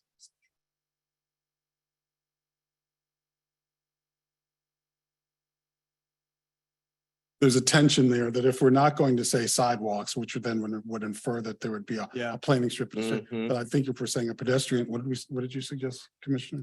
A pedestrian? Like path. A Pedestrian pedestrian pathway. or a pedestrian path, then in fact, and trees, and then in fact, it allows Yeah. the combination It to be is. done. I like it. Yeah, I like it too. Very good. Okay, so I guess I would do go and make the motion to approve first, and then we go back and read all of this. Is that how we would? I think you could say, a commitment. So Commissioner Murray, my suggestion would be a motion to approve with the conditions provided by staff as amended, and then provide suggested language for condition 2 if you would like to modify condition 2. Okay. I move to recommend approval of SP 2022000029 Park Road Manufactured Home Park with conditions as well, with the conditions as a, let's say, With conditions as recommended in the staff report as amended for condition 2 to read, and then you would provide your suggested condition 2. yes, with conditions as recommended in the staff report as amended. With And then I'm wondering if Mr. McCollum could put up condition 2 so that Mr. Murray might have an idea of how he'd like to word condition 2. provide a path and trees along Park Road from Adele Street to Alfred Street. Period. Is there a second? Second, Any further discussion? Hearing none. Mr. Clerk, could you call the roll? Mr. Claiborne, Aye. Mr. Murray, Aye. Mr. Bivens, Aye. Mr. Carazana, Aye. Ms. Firehawk, aye. and Mr. Missile. Aye. Thank you. That part ties up the special use permit, and now we have the special exception, which again, we will not be taking action on, but we can have a conversation where the contents of that can be forwarded to the Board of Supervisors for their consideration. And I think one way we might want to consider framing this conversation, I'm certainly open to others, but I'd like to pose maybe 3 questions to kind of thought to start us off with. One might be, we have the list of maybe it's 20, 23, it's a lot of them, right? And you have that column on the far right where staff has made their recommendations on how to proceed. So is there anything, question 1 would be, is there anything that the staff has recommended that you do not agree with? Question number 2 might be, there's a couple of them that staff is recommending a different course of action, not to approve, that special exception request. Or any of those, only a handful, but any of those that we feel should be approved. And then the third one is there anything that we just feel is missing that would be pertinent to the conversation, if that makes sense? Is there any other questions you think we might should wrestle with? All right, so maybe we'll start with the first one, which is there any of those special exceptions that staff recommends that maybe we feel differently about? So I'll start to my right with Commissioner Murray. Is there anything there that you take exception with? Okay. Commissioner Firehawk? No, sir. Arizona? Well, so I don't know how clear we need to be in this part of it, since we just what we just approved with amendments, but number 22 is that conversation about the sidewalk. So again, I mean, I just have difficulty seeing in any reasonable time frame where that connection is going to happen, and I don't see the logic of just that section of road. So again, I just don't. I could see a pedestrian path of some way. Even that, I see it as. I don't see it as a meaningful improvement. But in any case, in 22 here talks about the sidewalk again in Park Road. Okay. So that's one that I would disagree with. I agree. Yeah. Agreed. 23 as well. Okay. All right. Commissioner Bivens, anything you want to comment about the first question? But the only one that I have a continuing conversation and thoughts on is 21, which is about the recreation equipment. And so I would hope that there could be a conversation or a resolution that would not necessarily, that would appreciate the existing conditions and be able to enhance them in a way that would work, but would not throw it into another category of recreation that would then create a whole nother level of cost and expense for that community. Yeah, if I actually can add something to that, that it was some of the comments that we heard from the residents, and as much as we all in new developments talk about the amenities and the importance of that to create community and encourage people to walk and obviously exercise and so forth. What we heard is that there's some other improvements, and what I think the residents, my takeaway was, we're going to spend money in it wasn't a tot lot, but some picnic benches, which we have some in Crozet Park. Why don't we make some improvements that we need in the park in terms of either circulation or spaces between trailers? I'm not sure what are the other issues that are out there. To me, it seems like putting some of that money, those funds, into more meaningful improvements to the park, rather than requiring some picnic tables, I think would actually be so I'm amending my earlier point of because I do think they have other ways of doing that there. And so this is to the owner as well, as if there's some improvements that can be made to better the life and quality of the trailer park. I think that's a better use of the money. Great comment. Agreed. Yeah, I'd echo that too. I guess we come into this sort of unaware of what the priorities are. But I would 100% agree with that too. If I could, Chair, I think that's a very important question that Commissioner Missile just sort of came to us with.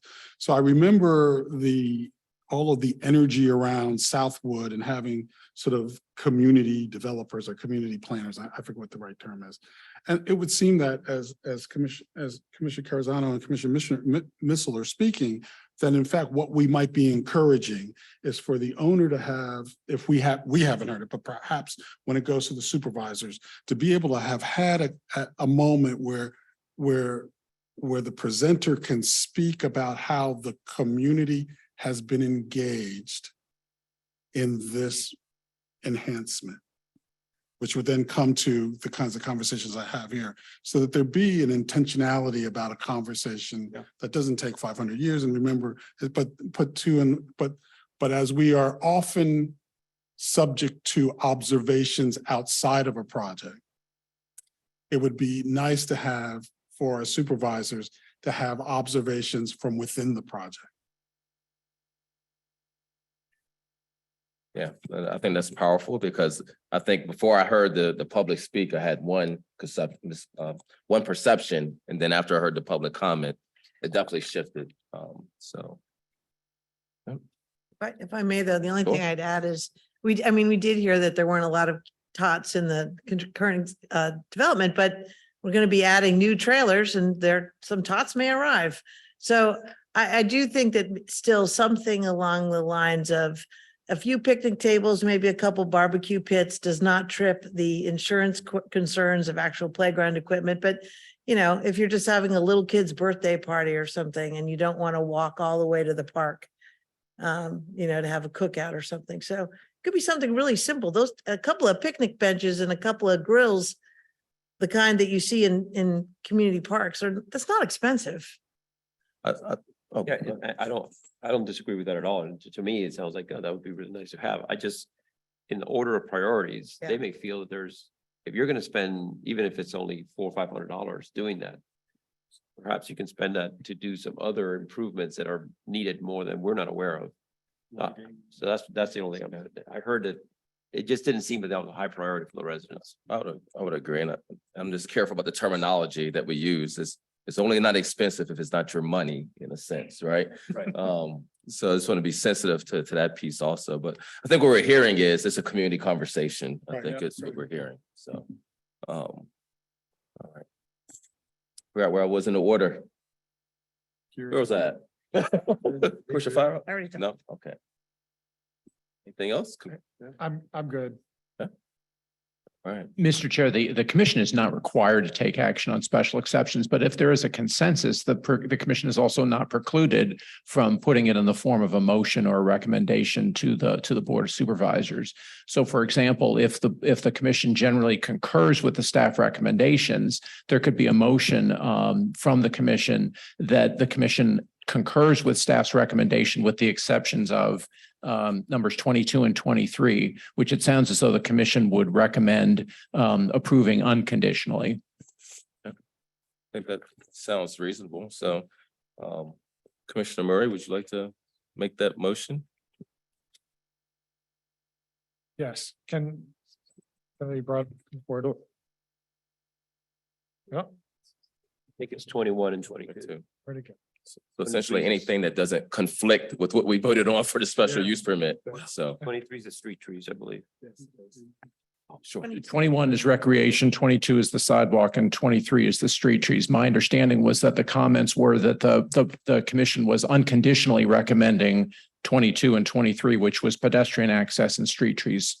In other words, that the commission is recommending that those special exceptions be granted regardless of whether there actually are pedestrian sidewalk and street trees. I think that's correct. Yes. Okay, so we say that we're in general accordance with the special exceptions, with the special conditions, with the exceptions of 22 and 23, right? My understanding is that the commission was concurring with the staff recommendation. In other words, there were some special exceptions that staff is not recommending. And my understanding was that the commission was agreeing with both the staff's recommendations for approval and disapproval, with the exception of staff recommendations on 22 and 23. Okay, so I would move that we are in concurrence with the special conditions and the staff report, with the exceptions of conditions 22 and 23. And also 21, the recreational Oh, and area. 21. Thank you. I'm sorry, could you then specify what the commission is recommending on condition 21? It was more of a community conversation to figure out if that is the most appropriate thing there. So staff's recommendation right now is that staff is not recommending the special exception to allow an exception to the community recreation requirement. And if, Yeah, it's community recreation equipment. yes, Yeah. It's not that we're not saying that we don't want any open space in there.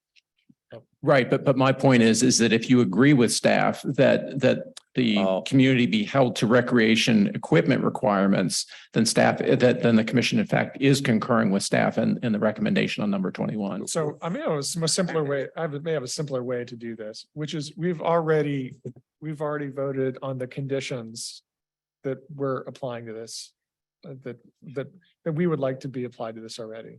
We could just not take action on this. And I think it would still carry over to the Board of Supervisors what our opinion is. So if I may, I think we could say staff has heard the conversation. You can package it up, send it in a transmittal as well. That's the easy way out. Yeah. Yeah, I do think there's a benefit in the clarity for the supervisors, and that's where I do think there's still some miscommunication here, or just some misunderstanding, maybe from my part. But You're not alone. the 21, 22, so staff is, if I understand this correctly, counselors, staff is saying that they're not accepting that variance or to. That's what I got. Staff is not recommending Not approval or an exception to allowing an exception to the community recreation requirement. Correct, and we don't agree with that. So I'm sorry, so you do not agree with staff's recommendation, or you? Okay. Correct. Because you believe that there should be a special exception allowing an exception to the community recreation requirements. That's what we were saying. Right. Okay. Yes. And the same thing for the sidewalk. They should not be required to do the sidewalk. They can get the project without that exception. So the commission is actually recommending special exceptions to 21, 22, and 23. That's correct. Okay. Thank you for clarifying. Just say that. Legal jargon was getting me. Now, whether or not we want to vote on it, that's up to you. Up to you. But Chair, is that but- clear from a staff perspective to button it up and push it forward? We don't really have to take action.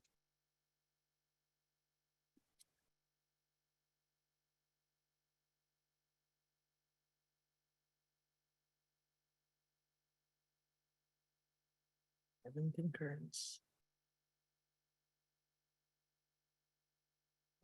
we need to clarify that we do? I think staff can take these notes and move forward with them to the planning commission if instead of putting in a motion, if that's okay with the rest of the commission. It is. And I'd also point out that with the recreation requirements, the code does allow the director of planning or community development to allow exceptions to the specific recreational amenities. So if we thought that a tot lot wasn't appropriate during the site plan stage, we could still change that to picnic tables or some other recreation amenity. It's good. Chair, I would just also just sort of bring up a point that I will say that when the group that came to us about putting a recreation facility at Crozet Park, one of the things I asked them to do was to put a stop sign on the way out of Crozet Park. Since there are people who walk up and down Park Road, the stop sign is still not there. And they agreed to do it. So I just want to say, and I was there over the weekend to verify whether there's a stop sign. So that stop sign is not there coming from private property on the Park Road with people walking up and down Park Road. And I will just share that I saw a number of more youthful drivers who were exuberant in their leaving of the park. Yeah, and I don't, and I would like to get clarity on exactly where it is, but I know that the folks in West Hall have talked about there's actually an area where there was a stop sign and that was removed. And they have some big safety concerns there. I think there should be serious consideration of traffic calming along that road. I don't know what we as planning commission can really do to influence that, besides saying it in this meeting. But I definitely think there's a big need for traffic calming along that road, whether it be stop signs or, rumble strips or whatever it is, but something needs to happen. And that was the street I mentioned. I don't know if the horror story I mentioned about where, I don't need to repeat it. So I'm gonna kind of bring us back into where we are. Yes, sir. Could I have one final comment? Yeah. I'm sorry to belabor the special conditions point, but I'm just curious, if I were sitting on the Board of Supervisors, how would it be conveyed to them that the Planning Commission does not agree with special exceptions 21, 22, and 23? How will that be? Because they'll get this document, right? And in there, they'll see staff's recommendations. Is there an accompanying document that says, by the way, or would it be helpful for you all to convey that via a motion? I think we'll include it in the transmittal summary as a discussion point. And, Okay. talk about what was discussed at the planning commission meeting about the special exceptions. Okay, They also read the minutes. yeah, They read the minutes. yeah. I just want to make sure it's clear and that it's great and give you guys the tool you need to convey that. So thank you. Well, thank you all for the thoughtful discussion. We certainly did not rush through that. So with that, I'll wish the applicant good luck as they move forward, and thank you for being here.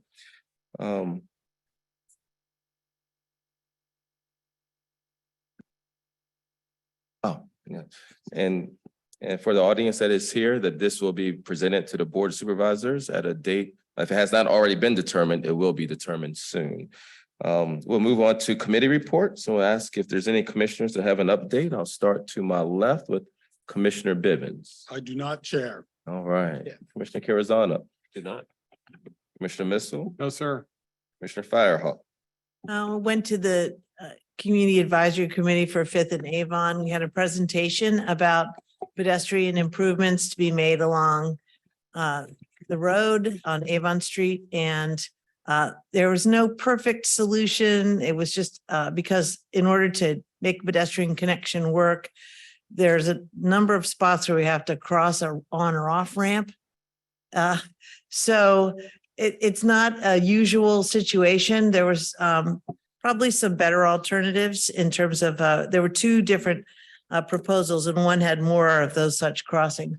But anyway, if you want a really good explanation of it, I would yield my spot to Mr. McDermott, who could probably explain what I just said a lot better. But nevertheless, those proposals are online and available to be reviewed if anyone else wants to see them. But it was a really good meeting and a good dialogue with lots of specific location input by the attendees. And also, I guess the last thing is I went to the exciting opening of the recycling center. And I have recycled there. It was piling it up for a long while, waiting for them to open. Commissioner Murray? Nope. All right. Well, next we will move on to Mr. McDermott and the review of the Board of Supervisors meeting, the June 21st convening. Yes, thank you. So the June 21st Board of Supervisors meeting did not actually take up any items that the PC had previously looked at, but there was a public hearing on the Rivanna Station Futures project, which is the purchase of that the county is working through of the 462 acres up around Rivanna Station and what types of uses would be allowed up there. So that was a very nice conversation. I think there's going to be a lot of additional work, some of which I imagine the Planning Commission will be taking up as we move through any kind of comp plan or rezoning issues that would be related to that. Great, thank you for that update, and we'll keep it to you with the AC 44 update. Okay. I was just gonna put this up really quick to kind of help remind the commission as to where we are in this process. If you see the we are here, this was something that was presented back in at the beginning of 2023. And you can see the we are here there at the beginning of phase 2 of the 4 phases of the AC 44 update. The plan for growth, phase 1, that was when we initially reviewed the growth management policy, developed that plan framework, including those big ideas that are now being incorporated into the plan, and also did the land use build out analysis. That was phase 1. Now we've moved into phase 2 as of the start of 2023, and during phase 2, as you can see there, we are really looking over the main topics of the comprehensive plan, which would include things like transportation, land use, parks and recreation, community facilities, economic development, et cetera, et cetera. So that was really the first phase of it. And then looking at draft toolkits and the final phase of or the final piece of phase 2 will be looking at the draft goals and objectives, something that we'll be getting into a little bit later into this year. And then I'm going to pull into the next more detailed piece of phase 2. I believe the Planning Commission has seen this before. And once again, I just want to remind everyone so that we can all be aware of where we are in this process. This is specifically what we're doing in phase 2. We broke this up into really 3 main topic areas.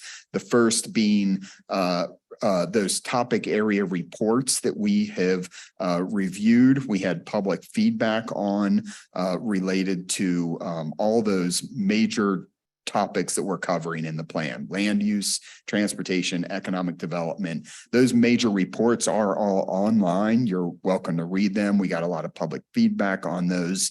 And we presented some of that public feedback the last time we came to the Planning Commission. And what we're doing right now is we are in the toolkit development. Parts of those toolkits, this is what you see in the sort of the second box at the bottom. We're looking at things like the activity centers. We're looking at things like growth management. And we're also developing the tools that would help the county address those things. Apologize. That's right. Great job. You set that up. Yeah, no, I'll remind you that my colleague here was named Kevin as well. So, I think the presentation comment was for him, which he did a wonderful job. I agree with. Somehow I'm gonna have to figure out how to turn off those little notices. I hope I don't get anything that I don't want put up on the screen. Getting back to this, just so the planning toolkits are what we're working on right now. We did present these to you in the first phase at the last planning commission work session. So like I said, a lot of it is dealing with activity centers, with expansion of the growth area, with those crossroad communities that we discussed, and then also with the rural interstate interchanges. Those are four of the major topics we're looking at here. I apologize. So what we're working on right now is we have just finished all of our public outreach for that. We are going to do one more public meeting where we have an online forum and we'll present all those topics once again. This is really intended to get to the CACs that have not seen this stuff, people that haven't participated in that yet. I will let you know when the date's set for that. We're hoping in the first 2 weeks of July. You're welcome to tune in to that presentation and opportunity for feedback on those four major topics. We'll then gather those things, all that information together that we've collected, and we're going to be coming back to you. We're assuming this is going to happen at the first meeting in August. And what I'd like to do also is dedicate the entire planning commission meeting that evening to covering this, because there's a lot of very dense topics here, and we're going to try and really give the planning commission the appropriate information ahead of time so you're prepared for it, and then work through those one at a time, as opposed to how we've done this in the past, where we really just hit you with what I understand is a lot of information and then have you all try and give feedback on everything you've heard. I understand it's a lot to take in. So we're going to try and reformat that presentation to allow for that that better communication, more of a round table type thing. So that's where we are. Of course, once that's over, then we'll move into the goals and objectives, which is the final piece of phase 2 of the comp plan. And we are working with all of our stakeholders right now, going out to the subject matter experts, to all our committees, and talk to them about goals and objectives and how we can start integrating those or changing those. We'll be coming back to the Planning Commission on those later in 2023. That's going to be the fall winter timeframe. I will point out that what you see here for board and Planning Commission and Board of Supervisors, we have added, I believe, 2 additional work sessions that aren't shown on here that are current, that one of them's already happening, and then another one is the one in August. So those are not shown on here, but they were included. So we have more than what you see, just to clarify that. Yes, sir. Yeah, so to clarify, that the drafts that have been floating around, those are now gone to public comment, but then you're going to bring this back to us in August. It seems like some of those are pretty big topics. It feels overly optimistic to me that we would be able to encompass all of those topics in just one meeting in August. I mean, am I alone in thinking that? Well, we haven't really looked at the agenda at this moment, but one of the things that we committed to doing last time that we were here is to make sure that we had the appropriate amount of time on various topics and not so much trying to fit 15 pounds in a 5-pound thing. And so I think it probably most appropriate when we get to that point, is take a look at that agenda and see how it's laid out, and then we can kind of tool and massage it as that date gets closer. But I think it's a little premature to ask that. But know that we hear you, and that we will make sure that we have the time in place to do what we need to do on these discussions. So I could just add, go ahead. I was just going to add something that might be a helpful tool in addition to these, which are really helpful, by the way. Is to almost have like a little, what you foresee as an agenda for those meetings, like just a very simple bullet points, like these are the areas that we're going to focus on. So it gives us a sense of what we have to wrestle with in each of those meetings. And it may be there, I just didn't connect the dots. Absolutely. So as I said, I think one of the issues that we'd like to address is that I don't think we're providing you with enough of that information prior to the meeting. So what we're going to try and do this time is put together a report that we send out to you all, at least that full week in advance of the meeting. We'll do our best to see if we can get to you earlier than that, that really breaks down those topics and gives you the information that we've gathered, the information that we've collected, and then also the public feedback we've gotten, and then poses those to you in the form of like, this is the topic. Here's what we've looked at. Here's what we've heard. And here are some options that we'd like to get feedback from you all on. So it's not just free for all open, but we give you, if we want to go all in on this item in the comprehensive plan, there's this we can do. If you want to hold back and say you don't think it's appropriate to get into this at that time, we'll give you that option. And then of course, we're going to have an opportunity for everyone to provide the amount of feedback. As I said, I'm not going to schedule anything else that evening. I guess it's up to us how long we want to be here, but it's not going to be another hour and a half discussion and then we cut it off. And we'll try and guide that discussion so that everyone has the opportunity to give the appropriate amount of feedback. Yeah, I mean, I think structure wise, sorry. Okay, I think structure wise, I think it's important for some of these policies, particularly a policy about expanding the growth areas. I think it's important enough that we have a motion at the end of it, that we have a thumbs up, a thumbs down, that we have something that's actionable that this commission actually votes on, as opposed to providing informal feedback. So I would hope that we can get to that point with some of these policies, because they are very significant policies that have been years and years in discussion.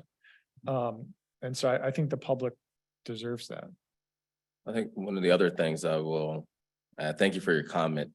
We're going to try this in August, and then we have dialogue together to see how it worked. And we can always push, pull, tweak, tug, whatever we need to do. But I think as a first step, I think what staff has laid out, I think is very strong. And so I'll just ask for us in partnership as we go into August in that work session, have an open mind and see what it's like, right? With this new and revised agenda. And we can always make adjustments there. It won't be the last work session. So, but yes, Commissioner Firehawk. Yeah, so part of my concern, maybe not well expressed in the past was, like as in 2 weeks ago past,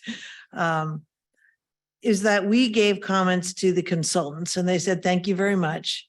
And then you met with the board and then the board told you whatever they told you. And then it went to the public, and it went to the public looking just like what we saw. So my question is, if we're going to spend time wrestling with an issue, is staff going to, and I don't mean you, like whoever the consultant, whoever prepares this next thing for the board, it's kind of along the lines of what you said, are we allowing enough time for the consultant to then incorporate those comments appropriately and then present something different to the board? Because otherwise it's just passing it along the same darn thing and then back out to the public. That was my concern, that I didn't see our edits.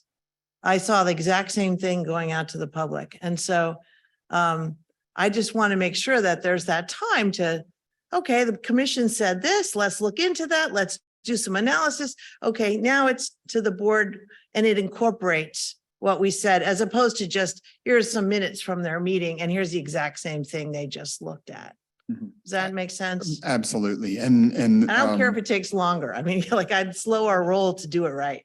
Yeah, the time frame is set by the board, and we're trying to act under the direction of the board for the amount of time it takes. But what I will say is really the only thing that we've said at this point, the only thing that we've said, okay, this is a task that we've we're working on, brought this to completion. Obviously, nothing's complete until the final plan is adopted, but the only task that we've done that with is the framework analysis. And we did after, obviously we presented that, we went to the public with it. We came back to you. You gave a lot of great feedback at the Planning Commission meeting, Planning Commission work session on that. We went to the board, said, this is what the results of this were. We provided a report as part of that board packet beyond just the minutes. We did provide the minutes, but we also had a report that said, this is what the Planning Commission said. So it did outline the comments that were provided by the Planning Commission. We did take that to the board to make sure that they understood what you all had expressed. And that So- makes sense. I just think that the activity centers, the growth area, that just went right on out. It looked just like what we saw Yeah. to the public, Yes. planning commission board out to the public. But what I would ask is, my expectation is that was coming back, all that whole mishigash of information was coming back for us to chew on again. And so I don't feel as if I don't feel left out at this particular point in time, because nothing's come through us to go to the supervisors. Yes, some things have gone to the public, but I'm still hoping and still anticipating that there's going to be an opportunity for us to take that package that reflective package and do what we do with it, so that I will then probably say, now, I'm probably not going to vote on anything, because I don't think what we're doing here is a votable item. I think what we're doing here is having discussions about things. And so if there's an expectation, as I said before, from the public can say what they want to do. But my opinion is not going to be voted on. I'm going to freely share my opinion and be engaged where I assume will be some rough and tumble conversation on some particular issues that I know we're all passionate about. But I don't necessarily know that those issues at the end of the evening have to have a nay or a yay. I think though it would be really helpful though let's say we talk on some topic. And there are some differences of opinion, and there's just some opinions that just haven't even been expressed yet. And we have a conversation, and it seems like, we're pretty much in alignment, or there's general consensus on that. I think that's worth reporting. We don't have to vote on it, Right. but I know when I talk to my supervisor, he'll say like, well, how do the other commissioners feel on that? Or like, did you generally agree on that? For when we're having discussions about the comp plan and there wasn't anything recorded like a decision. So I think we can try to capture consensus or items of agreement. That's my piece. Yeah, that that's fine. Whether or not there's a consensus or there's a dissenting piece or someone Yeah. feels passionate. But that I think is. That's a- different than a vote. Yeah, Right. where the minority, I might be ever going, I totally disagree. with Right, and football," so you that's know. where my piece is coming Yeah. from, that I think if we're gonna Sure. move faster through that, realizing that there's a space for us to have consensus, and I would expect having heard a lot of our conversations over these next years, that there will be a number of issues that we just all sort of gravitate around easily. But I think there's gonna be some nuance, and that's why I don't think the vote is necessary, because I think the nuance is actually a helpful piece to bring on there, not just a nay or a yay. Well, So just to answer that, so I mean, I'm okay with, in terms of procedure, someone saying, do we have consensus? This is what I thought I heard everyone saying. And then we all say, well, yes, we have consensus on On that. So that topic. on whatever that that topic. is. So that doesn't need to be a formal vote, but that sounds, It's useful to but, know. but I think, but I do think for some of these things, for example, if there's gonna be an actual document that's gonna be produced that says, here's our guidance for how and when the growth area is expanded. I would hope at some point we do vote on that, because I think, do we as a commission agree with that or not If agree? it's with going in the comp plan, It's there will going- be a point at which we vote Indoors. that whatever that is, the comp plan, we vote to advance that to the board Right. in whatever that state is at that Right. time. Yes. Absolutely. That Option happens. stage. Yeah, So there's right, some there is, steps. there is. We will continue to work through taking your comments and making sure that those are reflected as we develop the actual document of the comp plan, which will ultimately come to you all for a recommendation of approval. And just I think that this discussion, I really appreciate this. Commissioner Firehawk, Commissioner Bivens, what you're describing is exactly how we want to present this in August, is we want to give you some clear items that you can voice your feelings on, and then be able to ask you all, okay, or have we reached a general consensus, and if we captured, or if you had an opportunity to express your thoughts. And we're working, one of the consultants we do have is a professional facilitator that we'd like to help us organize that discussion. So that we know we can go through, she's going to help us walk through that process. So we say, okay, here's these items, provide your feedback on each one. And are we good? Are we moving in the right direction? So I appreciate that thought. Chair, Thank I you. would ask if as you and as you, Vice Chair and Kevin are thinking about that perhaps this not be the stage where we do that. That to the extent that we can do it back, I don't know what that number is. That's less like the dais. You know, I like that format better for talking, for dialogue. That's something that you can think about how we do that. That might be a helpful setting for us to Yeah. consider. Thank you. Any other questions for staff? I think this is healthy, so thank you. All right, any items for follow-up? Want to stop sign it. Please get a stop sign. Oh, the only thing I will add is that we've been, Commissioner Missile, myself, and Mr. McDermott, we have been taking notes of different topics. Commissioner Bivens, I know you have shared some, I've shared some as well as others about how do we tastefully integrate these presentations, whether it's economic development or stormwater, or had one on affordable housing. There's a list of them, but as we start to navigate a little bit more deeper into this process, how do we bring in those presentations to help inform our discussions, right? As we move through each phase of the comprehensive plan. So I do want to share that update, and that will be forthcoming. I know Mr. McDermott is starting to work on that and collecting topics, but all of that to say is if you have a specific topic that you think would be valuable for us to hear and provide insight and intel on as we have these discussions, please do let us know so we can work that into the forthcoming agendas. So any other items for follow-up?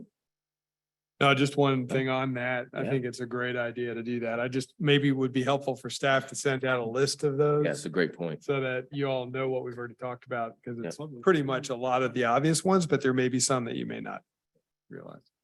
Or you may know of that you want to share. I mean, I can say right now that I hope that there will be one on having more than one comp plan designation for the rural area. I think Can you say that louder, Oh. please? having more than one comp plan designation for the rural area, I think that that's a topic that needs to occur. And so far, I haven't seen any discussion of that, but I think it's a very important conversation that needs to happen. Thank you. Any other items for follow-up? All right. So with that, I will seek a motion to adjourn until July the 11th in the year of our Lord 2023. So moved. All right, is there a second? All right, We second it. all in favor, say aye. Aye. Any Aye. opposed? And the ayes have it. All right.